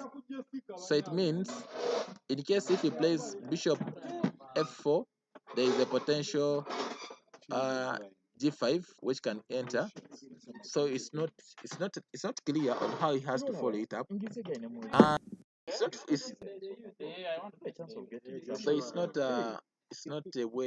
clear. The follow up is not clear. But let's see how it's going to move on. Let's see the game of yes, as I said, the king maneuvers are the only moves which White can try, and CM Megasa has gone out to play g5. So now g5 has cemented knight on f4, so it means the king maneuver has no essence while it's being played. So it means now the next is that the CM now is looking at the juicy mangoes. If you look at the mango which is happening to be on e5, he can fire it at any time. If you look, and if he can fire the pawn on e5, he can now enter with his pawn on e5.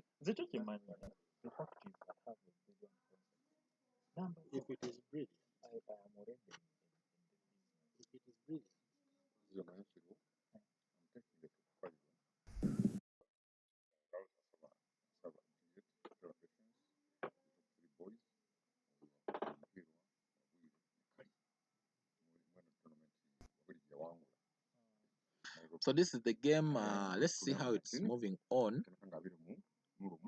Okay, let's see how it's moving on. For the meantime, let's try to run to the game of Egypt versus Latvia. Let's try to see the Egypt game versus Latvia. Let's try to see. This is Egypt. This is Egypt.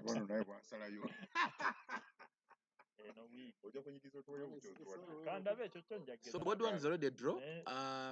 Then board two, we have I am carrying versing Toms, Catan Toms. So let's see. I am Karim is playing with the black pieces, and we see yes. Catan Toms has played rook comes into d3. And the essence is that after rook coming into d3, he's planning to anytime to his weakness, which is here, with his knight, trying to move his knight either to move away from this square on f3. He has potentials to move his knight, but the issue is the queen is in a very sad state. It has been pushed to the board. So as you see that IM is trying to add on more pressure, trying to add on more pieces to come in. Moving the queen away from the h2 square is a war. It's going to be a pure war. So now that the rooks are all ganged up on this side, indeed he has to fight. He has to fight. So there's a potential move which is happened to be g4, trying to give checks and balances on the knight which is happening on g5. So that is the move which he can try in the position. g4 is bishop is a little bit tricky, but g4 is a tricky move, and I don't know what IM has prepared to play against g4. I don't know what he has prepared, but g4 is a very powerful move. Let's try to look at board 3, Ahmed versus Messi's Nomads. So Messi's Nomads is in the from Latvia, is on board 3, and IM Wafa Ahmed is on board 3.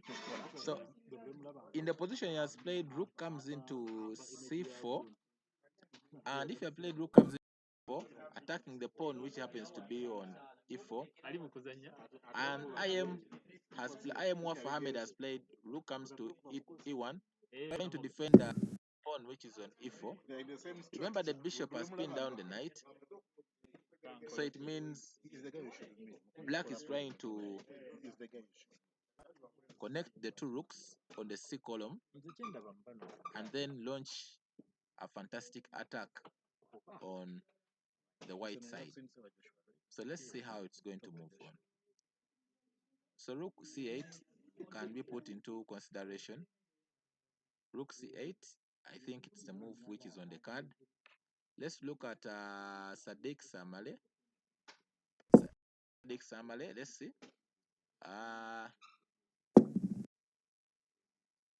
Sadiq Samale is squeezing, he's also pushing for hard to win. You see that now he has ganged up the two rooks. Rook on a7, rook on s6, trying to attack the pawn which is on a2. You see that the queen is putting an eye on d4 square. The knight is also trying to come in. So the route of the knight to come in the attack is a little bit unclear. For example, he has to see a way of landing his knight to be on the b4 square, to put an attack on the a2 at the same time attack the rook which is on c2. So how does he move? So we see that there is a fantastic knight maneuver. For example, we see knight coming into b8, knight coming into c6, and then knight. If knight comes into c6, we have these pawns which we shall be attacking. So we see, let's begin the knight maneuver. Move 1, knight b8, knight c6. So attacking this pawn at the same time, threatening to come on this pawn. So that is how the knight can try to move. Those are two moves in space. And you know, Mikhail Tal once said that if you have the next move in the position, yeah, it is the golden move. The most powerful move in chess is the next move. So now you have to think of the next move in the position. Okay, let's try to go to the game of Nigeria. Let's try to go to the game of Nigeria and we see how Nigeria is doing. Yes, let's look at Nigeria versus the Djibouti. We see Nigeria, the Djibouti, what Nigeria is up to. So Nigeria versus the Djibouti. So on board 1, we have Domo Lovet versus Muhammad Bilari. So let's see how the game is moving on. In the white pieces, we have Muhammad Bilari from white. He has played queen comes into c2, trying to attack the knight which is on e4, and then we see queen coming in on h4, threatening checkmate in one. Fantastic chess. This is always what I tell you, that Africa has talent, but opportunities are the only limiting space. So queen comes to h4, threatening checkmate in one, and also we have a move which can be an intermezzo, rook h3, trying to remove the queen. Rook h3 can be thought of in the position. Rook h3 can be thought of in the position, trying to threaten any advancement. I think the Djibouti is doing well on board one. Yes, he has played rook h3. Fantastic move, as I told you. And then now he's trying.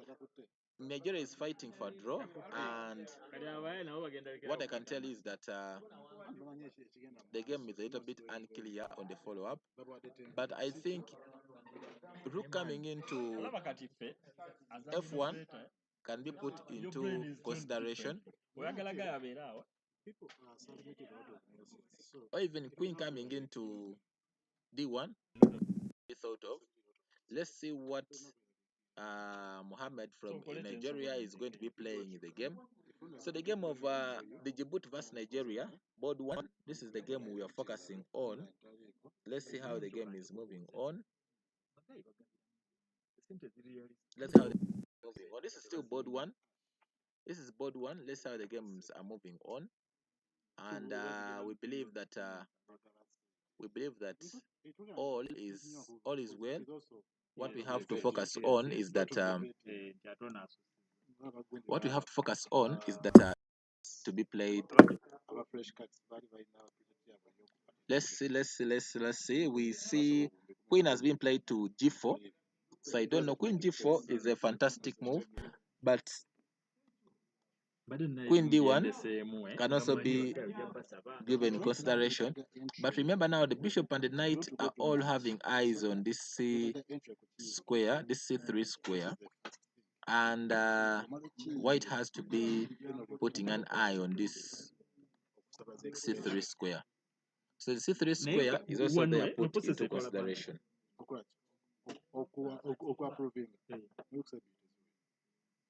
Then finding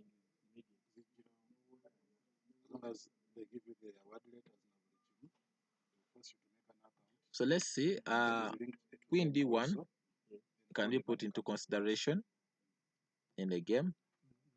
Let's see what they have. For the meantime, let's go to another African derby. The game of Zambia versus go to another African, Malawi versus Zambia. Let's try to go to the Malawi versus Zambia game. Let's go to this derby. These guys are always on the chess group saying that you're going to see. Yes, as I told you, board 2, I am confirmed his win. He has won the game. Fantastic play from Kayonde. Let's try to go through the game and we see how he tried to squeeze his opponent and took him to the deep dark forest.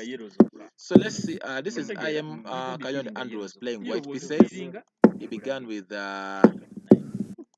this is the Nimzo Indian. So we try to give the bishop pair so that we cramp the pawns of white. Pawn takes, bishop goes to here to d3, and then we see short castling. Bishop takes, then knight goes to e2, b4. Then this is where everything started from. After knight takes d4, this is where all the mess started from. I don't know why FM Wale Joseph I don't know if he didn't see the tactic which was going to happen, because now this is the real tactic which can be seen. Bishop takes pawn 7, king takes, then queen takes knight on d4. I think he was banking on the rook d4 move, but you can just drop back your queen and then look at him with two eyes. Then f3 was a very strong move. Then king goes to creating space where the king can go. Knight goes to g3, and then knight going to. This was a very powerful move. Knight going to g4. Knight going to g5 was a very powerful move, trying to attack the rook at the same time attack the g7 pawn. This was a very powerful move, and took pawn pawn takes, and after rook takes, another powerful move from the IM was queen coming on to g5, trying to threaten checkmate in one, of which he played, and now this one calls for the rook to sacrifice itself to stop the mate. This is pure. This now from this position, IM Kayondo was purely winning, and after king g3, the rest was purely winning. Now you see the queen comes in here. You see it means now black has no breathing squares, so we see that rook goes to d1, d2, d1. That's the route easy for checkmate. In this position, you can even the rook and then go in for the checkmate. Pawn goes ahead, support. Queen takes pawn. Seriously, I don't know how you can be in checkmate in one, and then for you go ahead and take the pawn. Okay, he's taking over the second rank, but doesn't play. Rook takes, and then pawn takes. So even if you take the rook, then we have pawn entering in with h6, threatening checkmate in one. So I am even went ahead to sacrifice the rook. Fantastic chess. This is what I tell you by strategy. You have to have winning. So pawn takes, goes in. You don't have anywhere to check anywhere. You don't have any checks. Now we are threatening to take the pawn, and then we drop the checkmate. Rook takes pawn on h5, and then checkmate looming on h8. And there's no way you can jump. If you play king moves here, then still rook can take in. Rook here and mate.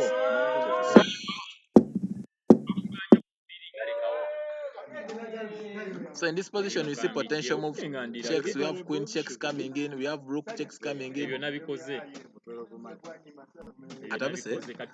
I've just gotten an alert that Uganda is playing fantastic. Let me try to go to the Ugandan game. Let me try to go to the Ugandan game and see how Team Uganda is doing. Let me try to go to the Ugandan game and see how Team Uganda is doing. So Team Uganda, let's try to go to board one. Board one from I am Arthur. But what's not happening? Let's try to go back and moving on. So from this position, after knight takes, pawn takes, queen d8, g5, fantastic move. If pawn takes, bishop sack, I was thinking that's why I am played rook comes to a7. So bishop check. So in this position, the sack of the bishop.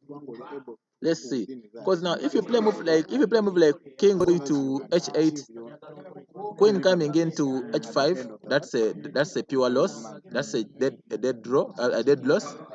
So for example, if let's see, for example, if king takes on h7, then we play queen h5 check, and if king goes back to goes back to g8, then we have rook comes into h3, and let's see how. But I don't know, but it is still unclear, because now if you see that, for example, if king takes, queen comes in with check, king goes back, rook comes in, still winning, but it has to. It's still a fighting game. It is still a fighting game. It is still a fighting game. Still a fighting. Let's see how it's going to move on. Let's how this is going to be a fantastic game. Let's try to see how it's going to be moving on. They want to know why should we give you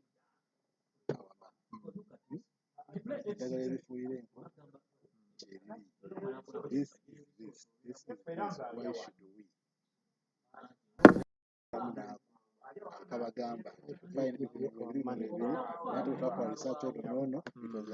So this is a very fantastic position which we can also focus on.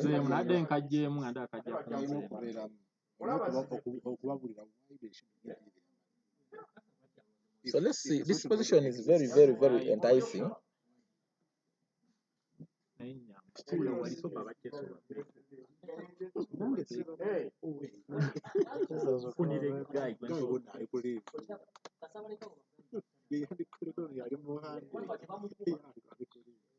Actually, there is no mate with the game of I am Arthur. It just has to lose the rook, which is on A2, which is on S7. Let me give you an example. For example, in this position, if king takes bishop, then we see queen comes on H5 check, and after king goes back to G8, we have rook comes.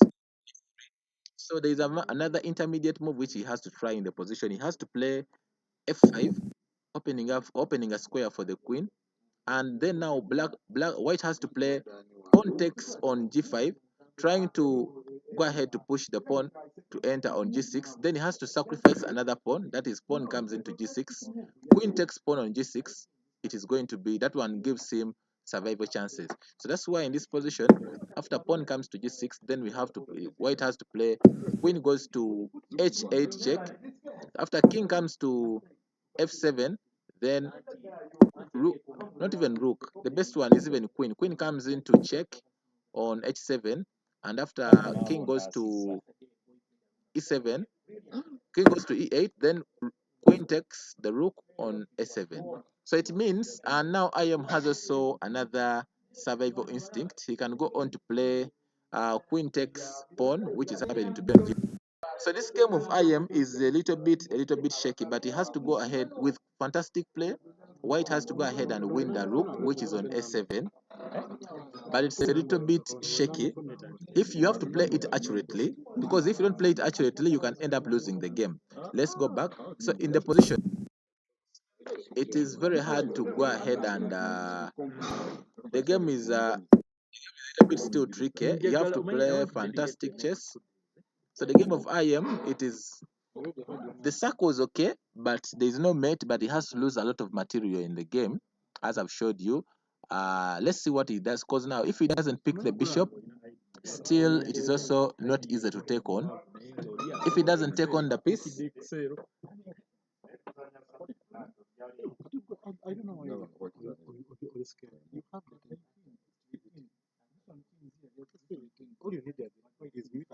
but I'm doubting Donaldo's rating, because now Donaldo is a 2139, but the chess is playing chess of 2627. So I don't know. So bishop check is a very powerful move, but IM has to go ahead to lose the rook, which is on A7, and he has to see a way of playing chess. Let's see how IM is going to take on.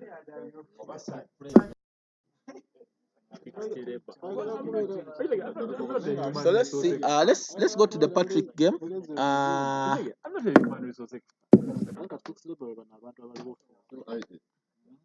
So in this position, let's try to go back in the Patrick game.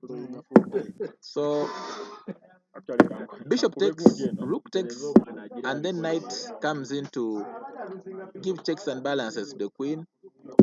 Queen goes to E1, knight takes pawn, and this after rook comes in, he has played rook comes to E3.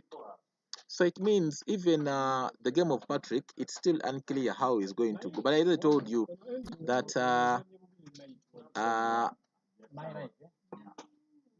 the game is a little bit still shaky. The follow-up is a little bit still shaky. Also, the game of Patrick is also not easy to have a good follow-up.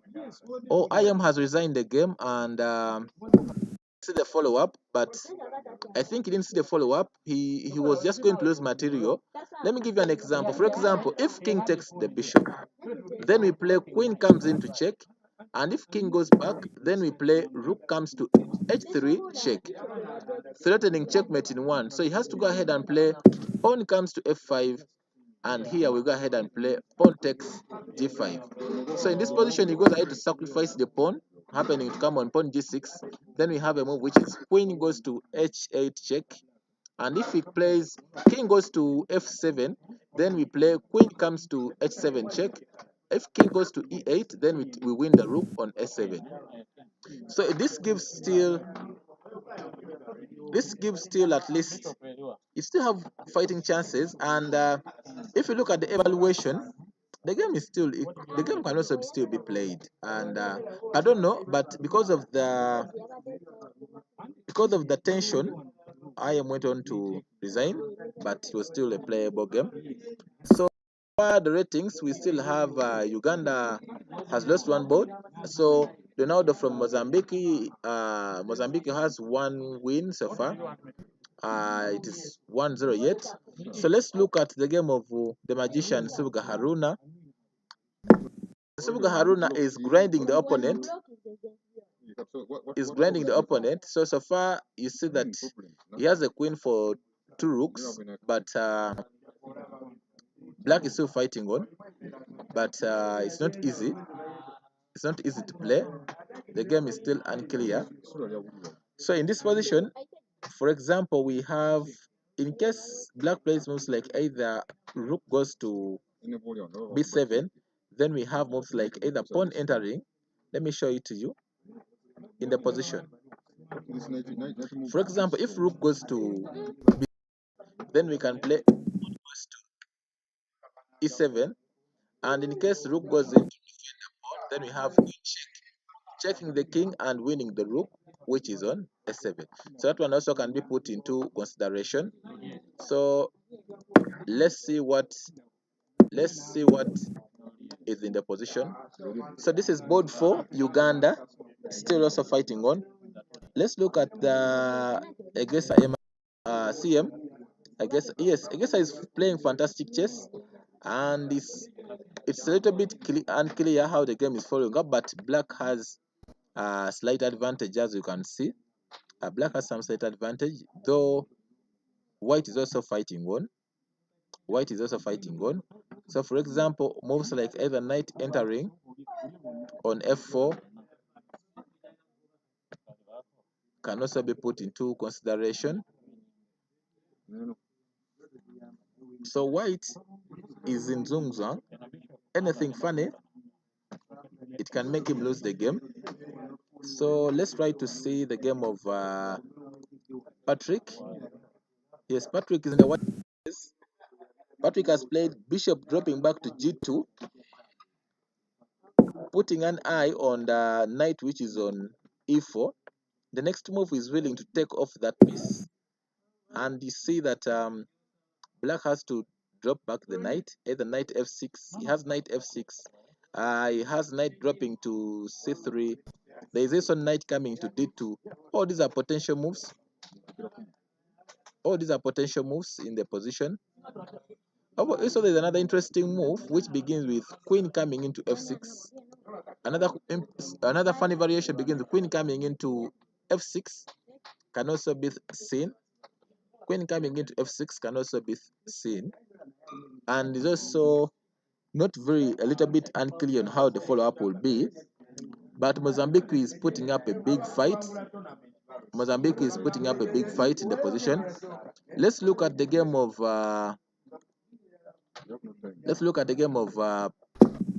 CM Egesa Emmanuel. Yes, Egesa is doing well and is playing fantastic chess.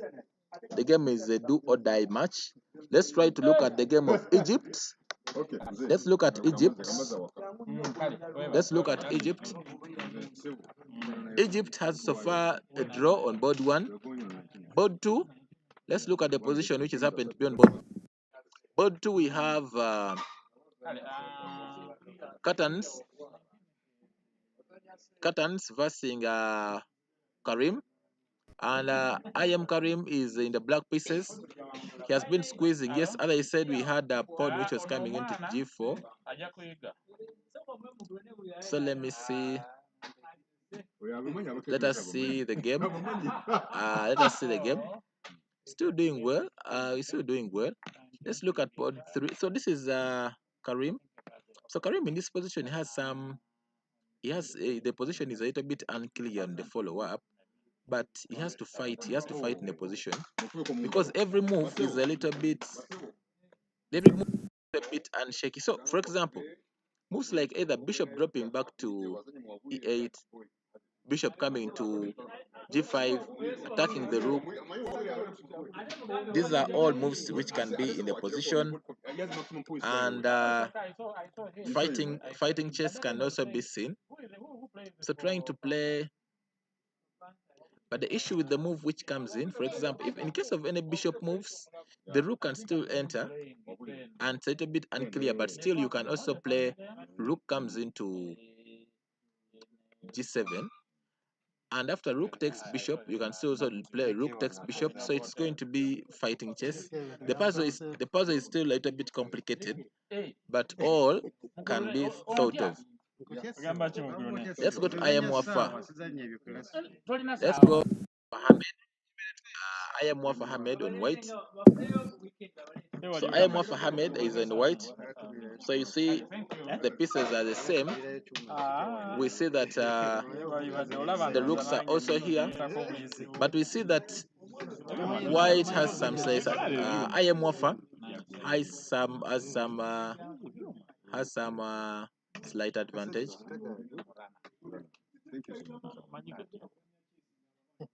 So now you see white is trying to put pressure here, trying to play rook. Rook is also here.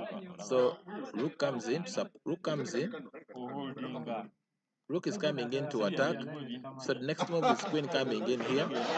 So the next move is queen coming into d1, attacking the d2, attacking the rook, and also attacking the pawn, defending the pawn.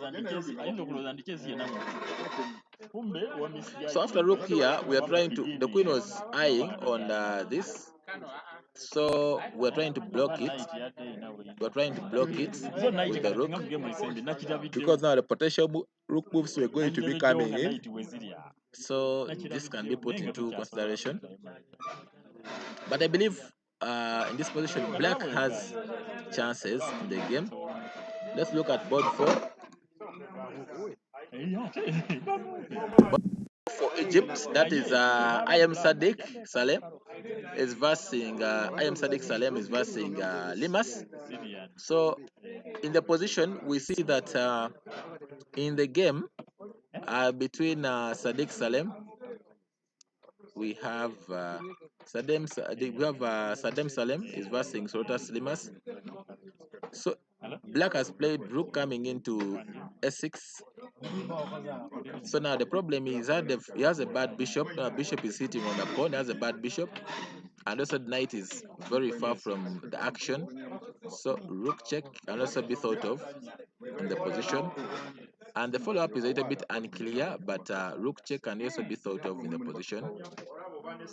Pawn pushes. All these are potential moves which can be thought of in the position. Let's see how the game is going to. Let's see how the game is going to go.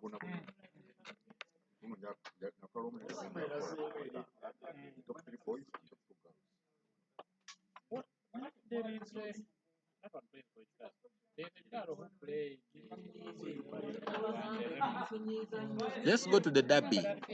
Let's go to the derby of the day. So the derby of the day, we have Zambia is versing Malawi.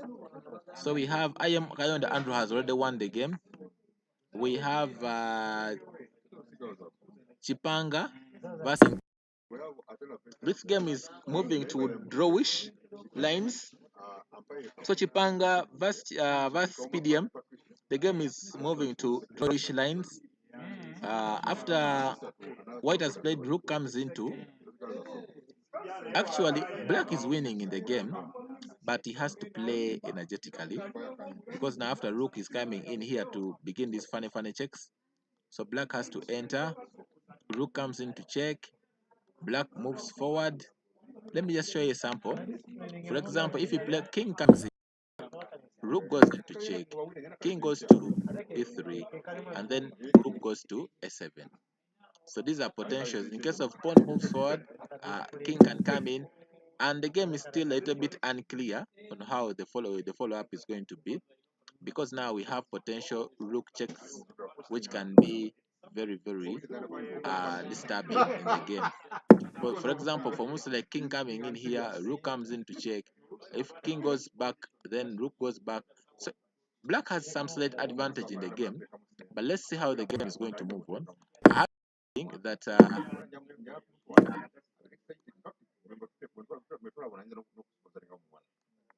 let's see. Yes, he has played the normal move. King goes to d3. In case of any king moves, rook 6, death, king goes to c3. C2. Yes, now it means now white has to play rook d7 to still put an eye on the pawn which is on c3. At the same time, black is just pushing forward to win the game. So it means this is the end game which is winning. This here in this game, PDM is winning the game, but he has knowing that whatever he's doing is not funny. So PDM, congratulations. We believe you can win the game. So far, Zambia has one win with IM Kayonde Andrew has already won his game. PDM is also on the verge to win the game. Let's look at the game of Mwale George versus Nkoma Michael. We see who. So in the position we see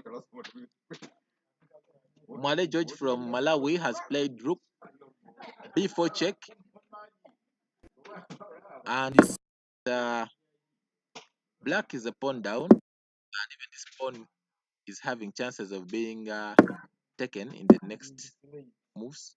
So you can try to play these disturbing moves, but to some extent the game is still losing for black. So after let me give you an example. After rook to b5, king goes to e4, rook goes back to b4 check, then we play knight goes to d4, blocking the check. And now remember, we are attacking the pawn which is on f3, and also to the next moves we're having anticipations of even playing pawn goes to f4, pawn goes to g5. So this is purely winning for white. So it means Zambia also on board 4. On board 4, Michael is winning the game. Board 4 Zambia is also winning the game. So these are all endgame tactics which you have to think of. Please go ahead, like, subscribe, and comment to support the channel. We have fantastic chess which is being played in the position. Let's see. We have fantastic chess which is being played in the position. So let's see how the game is moving on.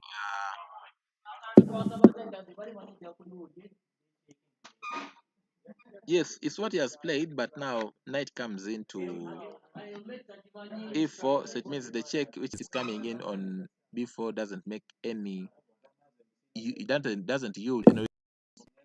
Let's see how the game is going. So it means Zambia is winning this one. He has gone down to attack the knight and also support the pawn which is coming in here. So knight coming into,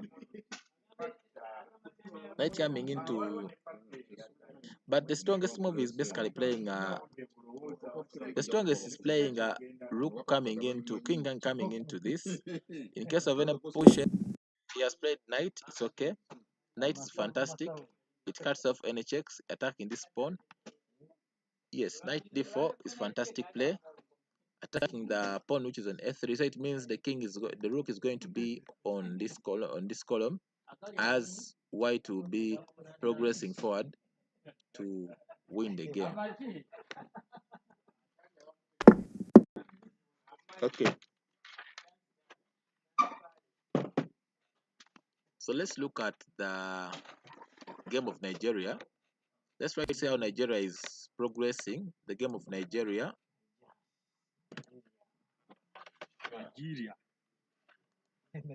Nigeria. Okay.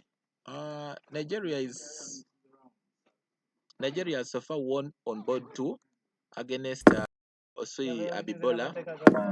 Then also on board 4 they have won on Deborah Edimofre has also won. So they only will need a draw to seal the win.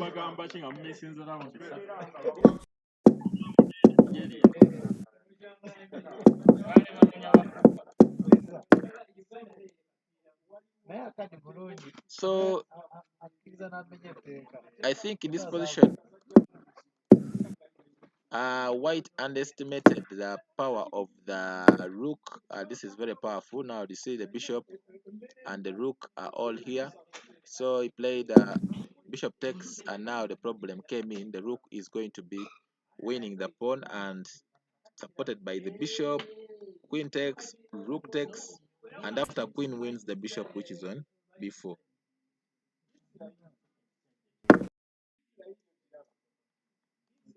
So there is a weakness which is coming in, but black is in time to play everything. Black is in time. This was a very powerful pin. So let's look at board till the end of the puzzle. Yes, these are two powerful pawns, and this is a checkmate. There is no way you can. Let's look at Owino, the game of Owino, board 2, Nigeria. So Owino played in the black pieces. Owino played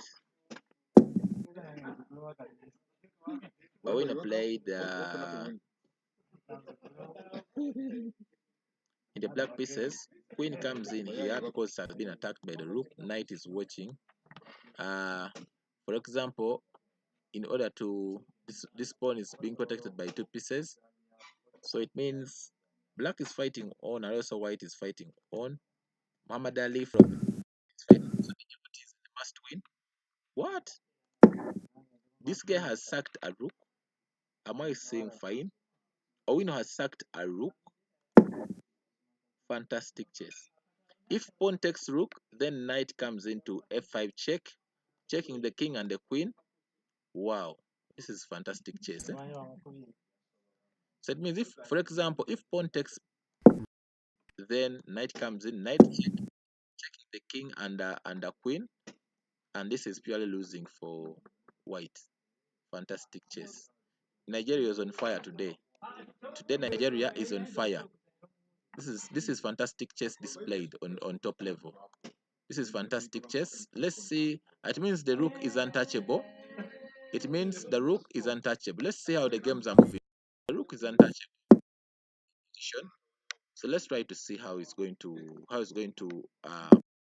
see the remaining variations in the game. So he has played X. So it means the rook is untouchable and the queen is trapped. The queen is trapped. It can't go anywhere. Remember, the rook has cut off the queen. The queen has nowhere to go. Everywhere there is nothing. It has a blockade. It has nowhere to go. So it means Nigeria has also won on board 3.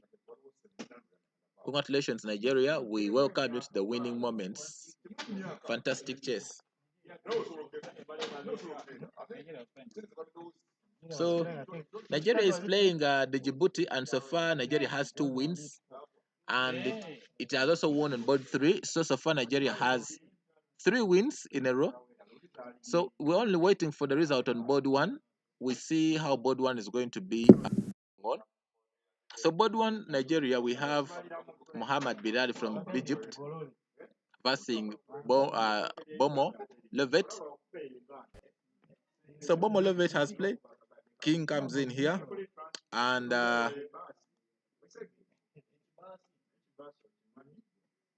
yes, it's still unclear on how the game is moving, but I believe Nigeria has won its side. Let's try to go back to the game from Uganda. Let's look at Uganda. Let's try to look at Uganda. Team Uganda, how Team Uganda is progressing. Team Uganda, this is board 1 so far. Uganda has lost. Board 4, Fidemaster Nsubuga Haruna has won the game. Yes, Fidemaster Haruna has won the game. Yes, he's threatening checkmate in 1. Fantastic. I told you, Nsubuga Haruna has 9 lives. He has 9 lives, so queen comes to h2, is already won. So now we have the result of Fidemaster Patrick Kauma and CM Egesa Emmanuel. So CM Egesa Emmanuel is in a must win against Djibouti, against Mozambique, and so far Black is doing well. He still has some advantage. All this has to be put into consideration. Let's see how the game is moving on. How the game reached this position. Pawn takes, queen, king takes, Oh, this fantastic play. This is fantastic play.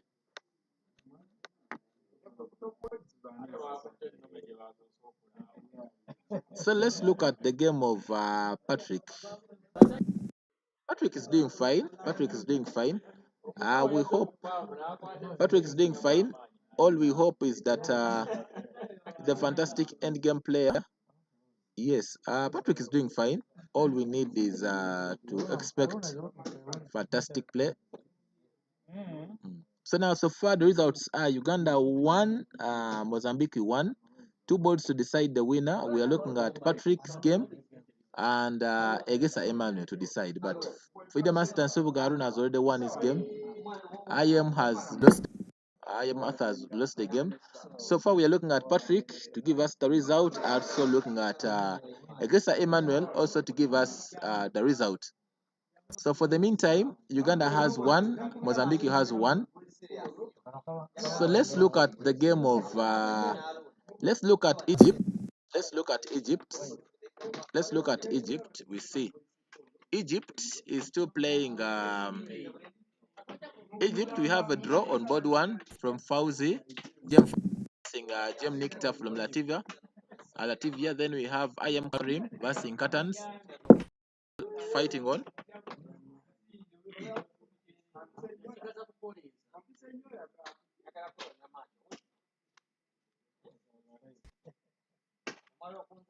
Mr. Miranda, YouTube amufunire soda anywe. YouTube amufunire soda anywe. So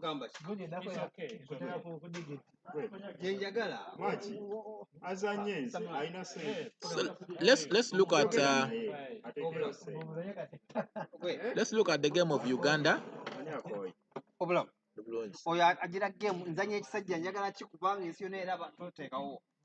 So this is the game of Uganda. Uganda is versus Mozambique. Let's look at the game of Uganda. So far, this is the game of Patrick. This is the game of Patrick.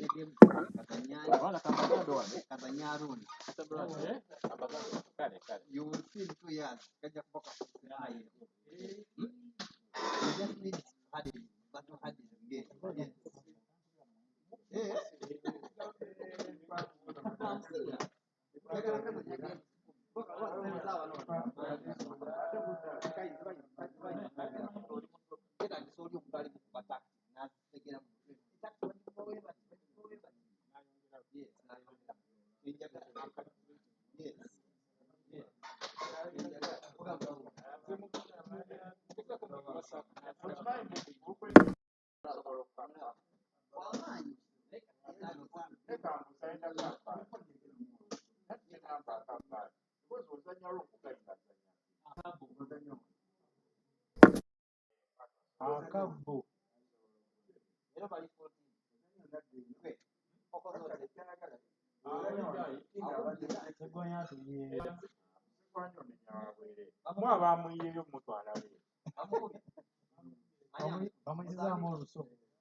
Ronaldo.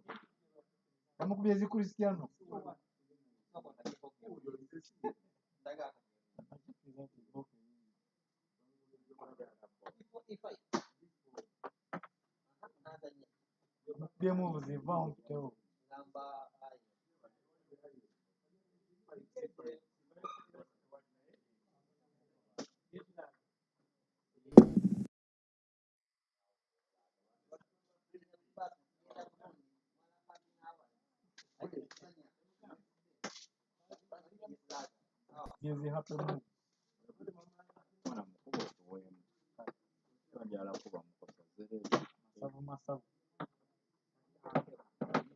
Man on a mission.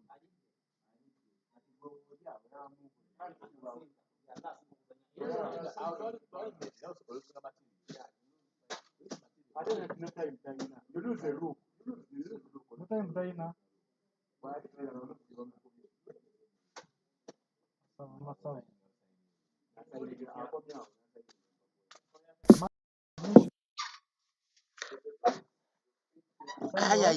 So we're looking at this game. Let's see how it's transpiring. So the game of Uganda, this is Patrick. So Patrick has played.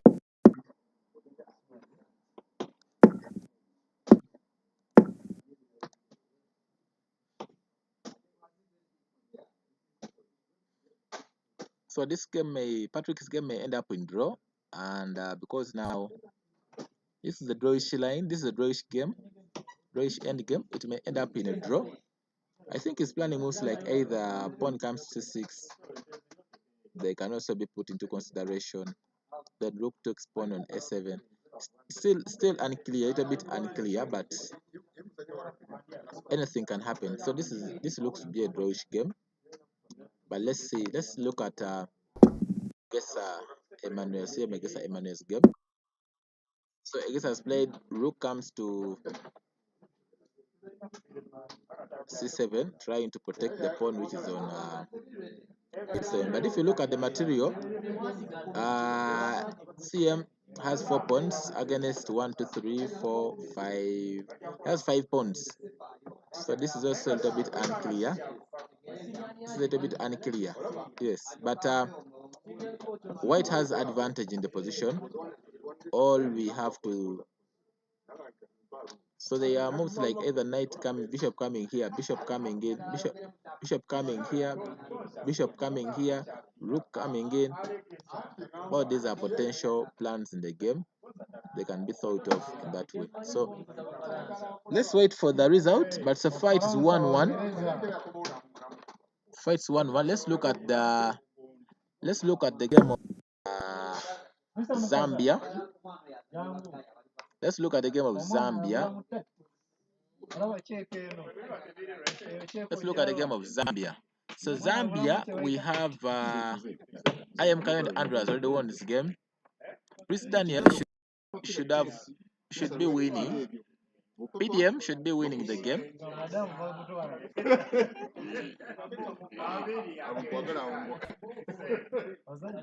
It's still unclear, the game of PDM. So PDM is in Zungzwang by Chipanga because now there are potential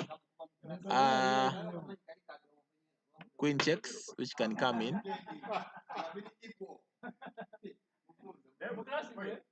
In case of any queen check, then rook comes in, which is a little bit unclear on the follow-up. So I don't know you played rook comes h5. Queen coming into h8 was almost winning the game, but it's a little bit unclear. So rook coming on to h, it blocks, it removes all these checks. These potential checks are not there. Okay, let's see the game of Koma Michael. Koma Michael is versing Mwale George.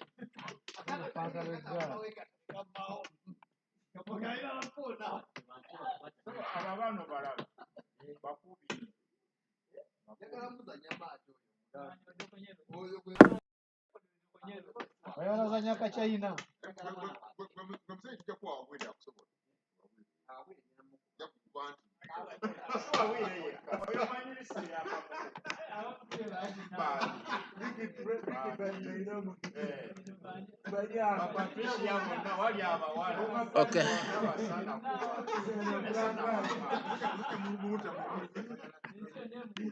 Okay. Let's see how it's moving on. Malawi, Zambia, Panga, Skeleto, Mlenga, Chris Daniel. PDM, the game of PDM is still unclear. Yes, they have accepted to draw because now the rook has cut off the king, and now the king is coming in to win the pawn which is here. They have accepted to draw. So far it's 1.5 and Malay has a half. So Koma Michael has already won the game. I don't. This Koma is playing for Zambia in the white pieces. Yes, he has a piece up. So everything is very fantastic for him. So let's see the game of Nigeria. Let's look at Nigeria. Let's try to look at the Nigeria game.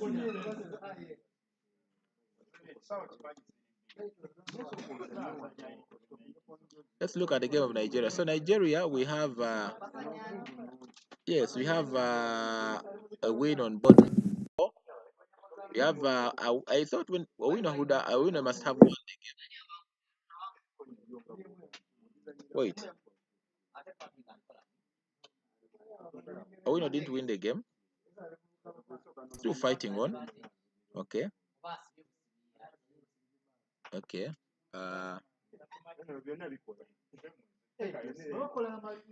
Still fighting on, but it's still a little bit unclear on how the follow-up is. But we hope for the best. Let's see. Also, Nigeria has 2. Djibouti on nil.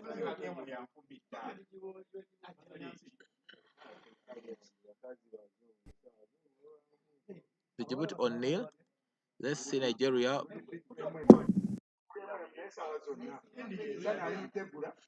Let's see the Djibouti, Nigeria. Nigeria is doing well. So far it has 2 wins. Let's look at the game of Egypt. No, let's look at the Zambia game. No, let's go back to the Ugandan game. Team Uganda. Let's see Team Uganda. Trying to see Team Uganda. Team Uganda. On board 1. So first 1-1. Patrick. Black is pushing on. Black. Ivan has played F5. So I guess if you play Pontex, then now King and becomes very little bit unclear. All that can be put into consideration. So let's see a game of against Emmanuel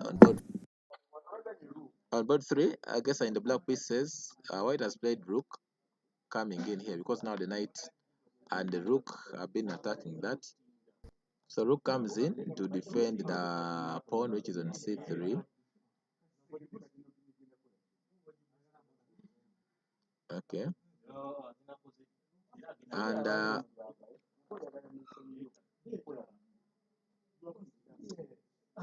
Knight can go back. So in case of any funny moves, then Knight can come in to check the King and the Rook. So that has to be put into consideration. So still a bit unclear. Also there are potentials of Rook coming in. Oh, those are moves which can be put in consideration. That's why it's very important to go back with Knight to look at this to stop the Rook from coming to H3. So that's why Knight has to go to F4 back. Let's look at so this is how the game is. Okay, for the meantime, let's try to go to the Zambia match. Zambia vs Malawi. The Zambia vs Malawi match. Zambia vs Malawi. Let's try to see. Koma Michael is still here, fighting on. We have I am Wali Chitumbo. I am Wali Chitumbo is versing Laser Bread. Laser Bread is a 1900, but is a super guy. He's a super 1900. All his players are 2000s, but you know that Laser Bread wants blood. This guy wants blood. So this guy is a vampire. He wants blood, and if he gets the amounts of blood he wants, then he'll play. So Mwali Chitumbo has to play fantastic chess. Laserblade is very serious, is in the white pieces, and IM has to play fantastic chess. Though in the position, IM is attacking the pawn which is on F3. So Laserblade, so Laserblade can just play queen comes to D3, attacking the pawn and also defending. And king can still go to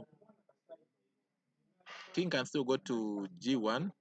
Then bishop drops back to f1, attacking the pawn, supporting the queen, which is on d3. So that one also can be put into consideration.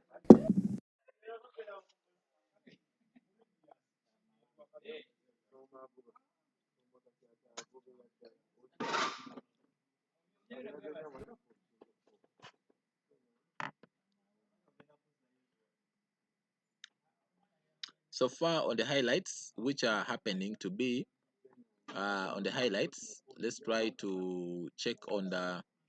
Let's try to go back to the game of Uganda versus Mozambique. So Uganda,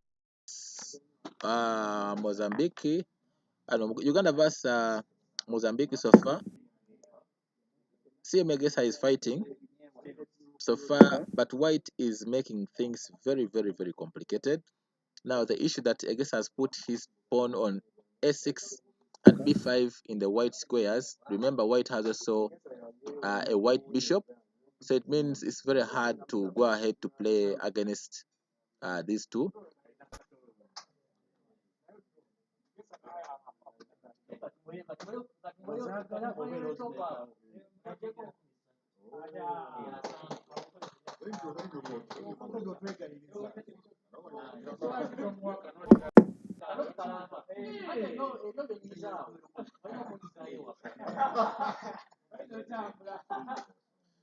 So in the position we see Egesa is fighting on, but let's wait and see how Egesa is playing. Yes, Egesa is playing fantastic chess. So far the highlights.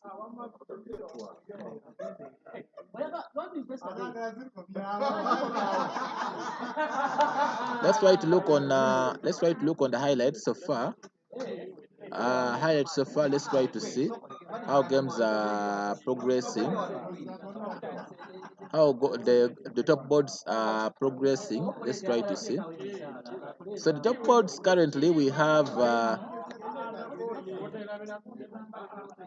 India has won. India so far India has won against Azerbaijan. John has beaten Mamedov. Then Gukesh has beaten Solandini. Then on table 2, Ukraine. Ukraine yesterday it beat USA. Currently, still the game is still Hungary is winning. It has so far 2 wins against Ukraine.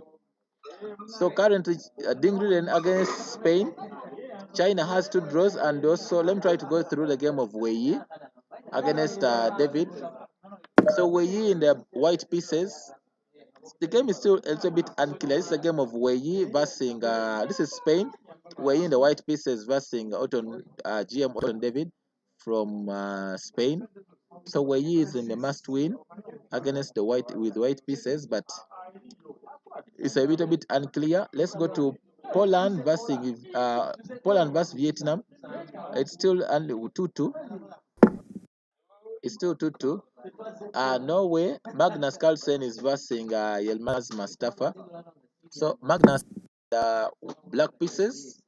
So Magnus has played the rook f4, and Yilmaz Mustafa is in the white pieces. Still also game still a little bit unclear. It's still drawish. Let's look at Canada. Canada is versus Iran. Iran so far has 2 wins. Argentina, United States, it's 1-1. Still going on. Uzbekistan is versus Moldova. Uzbekistan has already won. Abdusatarov still in the driver's seat.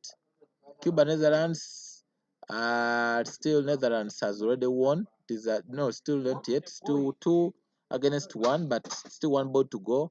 Germany is playing against Montenegro. England, the games are still ongoing. Let's try to go back to our game of Uganda versus Mozambique, and we see where the blood is supposed to be. Who is who? Let's try to go and see who is who.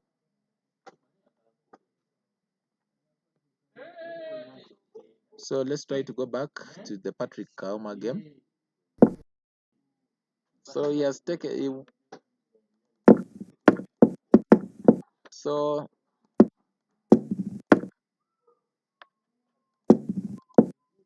after pawn takes, I thought that would be an intermezzo of rook coming in, but the problem is king can attack the rook, which is a little bit unclear on the follow-up. That's why pawn takes, king goes back to attack, then rook goes. So this is a Zhongzhuang game. So the strongest is coming in to play, rook comes in, but the problem is pawn h4. Remember, the rook has pinned down the king, so one of the pawns has to fall. Oh, Patrick is also squeezing, slow to win. So if Patrick wins the pawn which is on g5, it means he would have a passed pawn which is on h2. So Patrick is also doing fantastic. Patrick may transpose the game. Let's look at CM Egesa.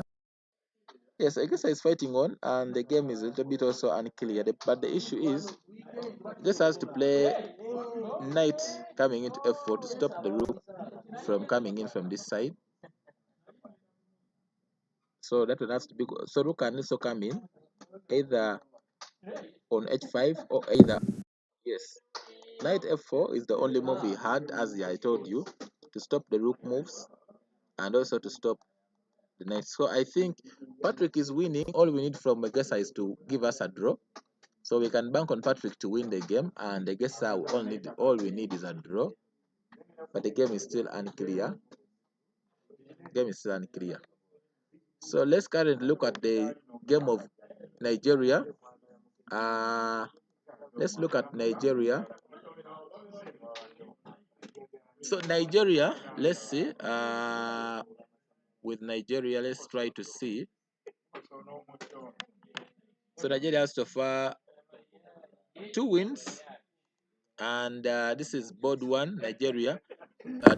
But still moving on.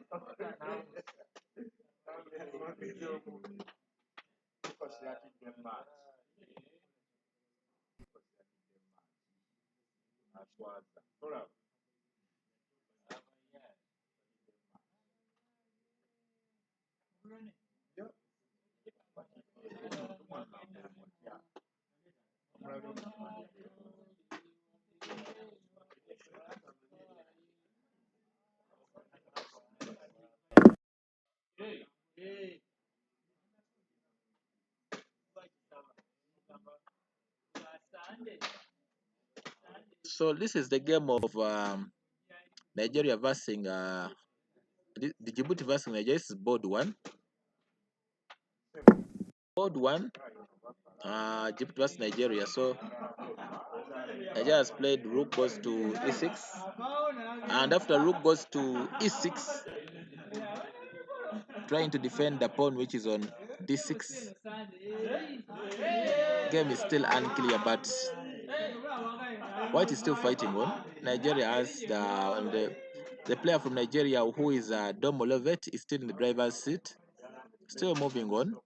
Slow. Let's see how the game is going to move on. Let's go to board 3 of Wino, or is it Owino? Is in the black pieces, still moving on. Yeah, still moving on. Wait a minute. Owino has won a queen. When Nigeria has won also on board 3. Let's try to go back and see how did he win the queen. How did he win the queen?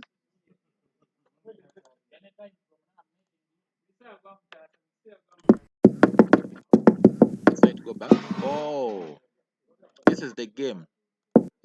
After rook goes here, pawn takes, knight comes into check, winning the queen.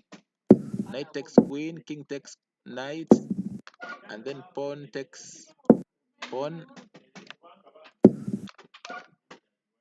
Pawn takes pawn. Rook goes to g3 with the simple tactic of knight coming into f6 to check the king and win the rook. So it means the king has to move away from the check. So this is team Nigeria is doing fantastic. Then comes in either to take the pawn and then try to enter. So team Nigeria is doing fantastic. Is doing very well. So we have also potential moves to swing in the rook to come in. All these are potential tactics in the game. Remember, the knight is watching the pawn, so there are no simple tactics which can be thought of. So let's see.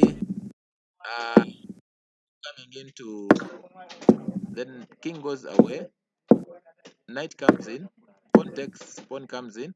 So actually, black has won the game. Only white is doing the last fighting kicks. So Nigeria has won, and all they need is a draw on board one. But Nigeria has won against the Djibouti. Yes. Let's try to see how the game which is happening in Malawi versus Zambia, how Malawi is doing. Malawi versus Zambia. All the Zambians on the call and the Malawi players on the call. Yes, let's see how to see. Koma Michael has won from Zambia. Have a draw from Prince Daniel Mulenga. And I am Chitumbo is playing against Blade. Yes, we see Koma has won. I am Wali Chitumbo is still Blade, but so far Zambia has already won. All they need is purely just a draw from him, but Zambia so far is 2.5, and Malawi has half only.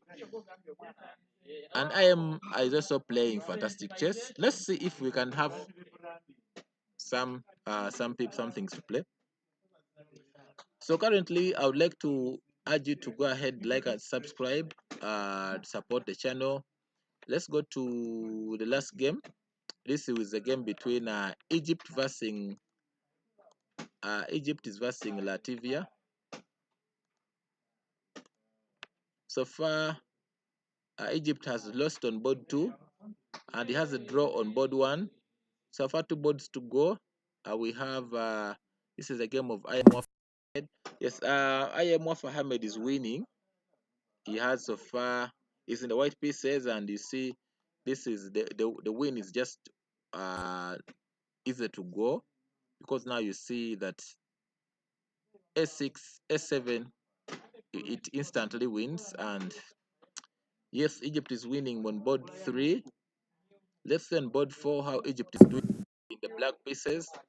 Yes, in the black pieces, Egypt is still struggling. But let's wait for the best. Though he has a passed pawn which can quite some chances, but he has a bad bishop which is here on a8. So moves like bishop coming in can be put into consideration. But the problem is queen is planning to come in. So moves like queen comes into e6, trying to stop any moves, because now we have moves like coming into knight coming in here, attacking the pawn which is here. All those are potential moves which can be in the position. Yeah, queen comes into e6. So trying to there is a move. His queen comes a1, or the queen comes in here. So these guys have issues of time. That's 27 minutes. This one has 11 minutes. So Egypt is still not doing well and is not doing fine. So now that the queen has come in, attacking the pawn at the same time attacking the bishop, and the knight is also going to be, if you play a move like bishop comes in here, then knight comes in attacking the bishop and also opening up for the bishop to come in. So all these are tactics which are not easy to be seen on the board. With that, ladies and gentlemen, allow us end here for tonight. It has been wonderful being with you on the call, being with you on the live. Please go ahead, like, subscribe, comment, support us. Go ahead and support us as we shall be giving you live coverages. Yes, finally we are looking at the game of Egesa Emmanuel CM versus Hamid Omon. Yes.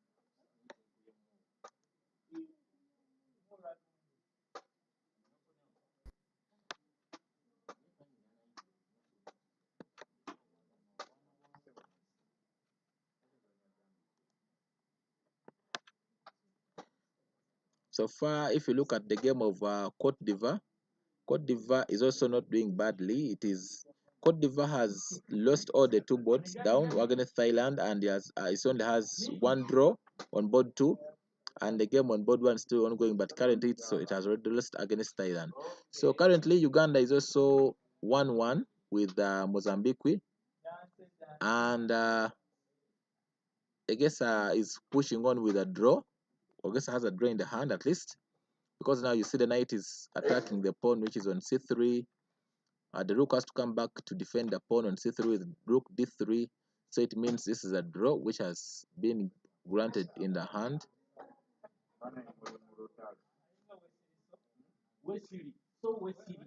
So I guess has a draw in the hand. All which is needed to play is to confirm, but I guess has confirmed the draw.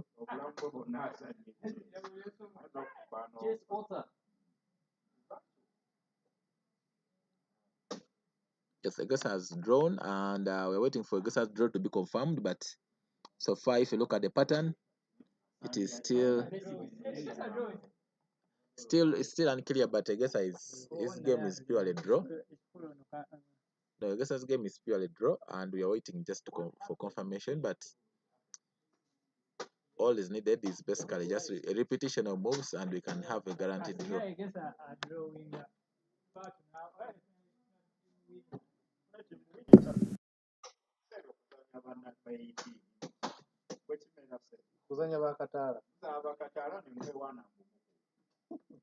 So currently Patrick is pushing for a win, and as I see that Patrick has quoted the passed pawn, and this is purely winning.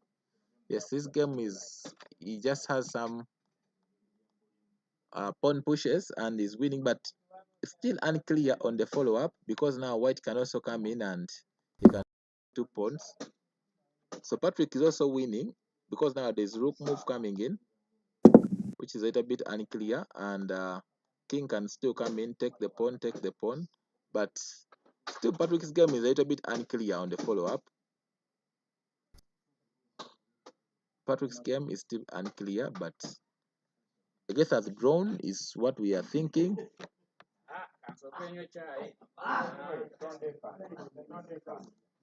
So thank you so much.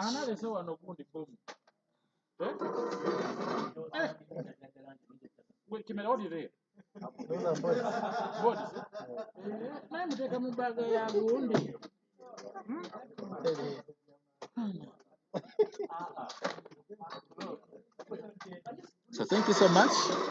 I'm counting on you. Tomorrow same time we shall be streaming the games live, and currently, as I can say,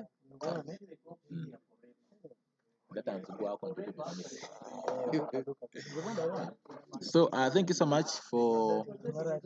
So currently we are having Patrick's game is a little bit unclear in the follow-up, but so Patrick is winning the game and he has a very huge winning advantage. But let's see the game is transpiring.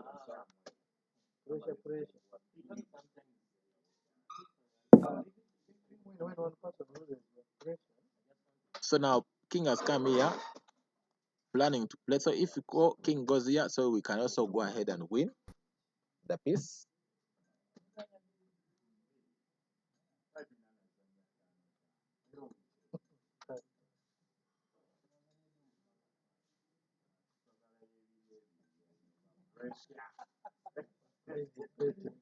So previously, in this position, there was a funny move which black could have played in the position.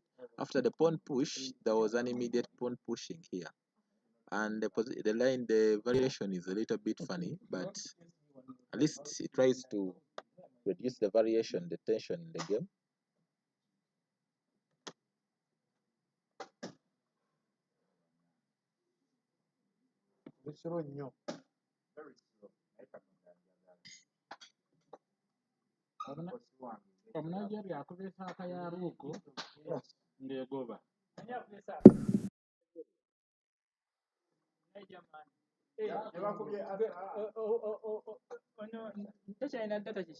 Era data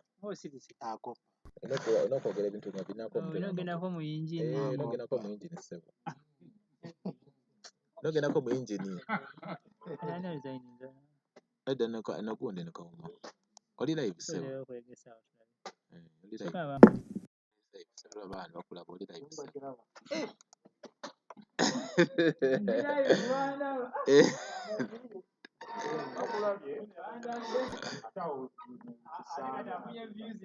kitandise okuwaga. So let's look at the game of Patrick. So this game of Patrick, let me show you. In this position, for example, if after rook goes here, the king has to go back to support. For example, if king goes in front, let me show you. If king goes to c4, then king takes pawn. King pawns takes pawn. King takes pawn. If king takes pawn, then king goes to c6. It means here Patrick is purely winning. Let's go back.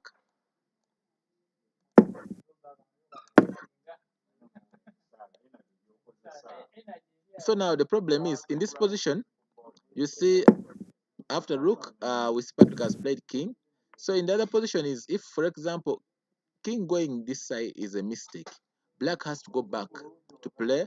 King goes back to e6, which gives him at least some survival chances. After king takes pawn, then king goes to f6. At least he has some survival chances with moves of rook either going back to either g3 or either g2 or even g1. At least black has some survival chances, but still it is still losing on behalf of white. Yes, Patrick has won his game. Patrick has won his game. Black has resigned, and if you see that black has won, Patrick has won his game. So let's see. Let's look at the game of Egesa Emmanuel. So Uganda needs a draw from Egesa. Let's look at the game of Egesa. Currently, Uganda has 2 wins against Mozambique. 1. Mozambique is pushing on. Mozambique is still pushing on, and you see the game is still unclear, but it shows that Egesa has to find a draw in the game.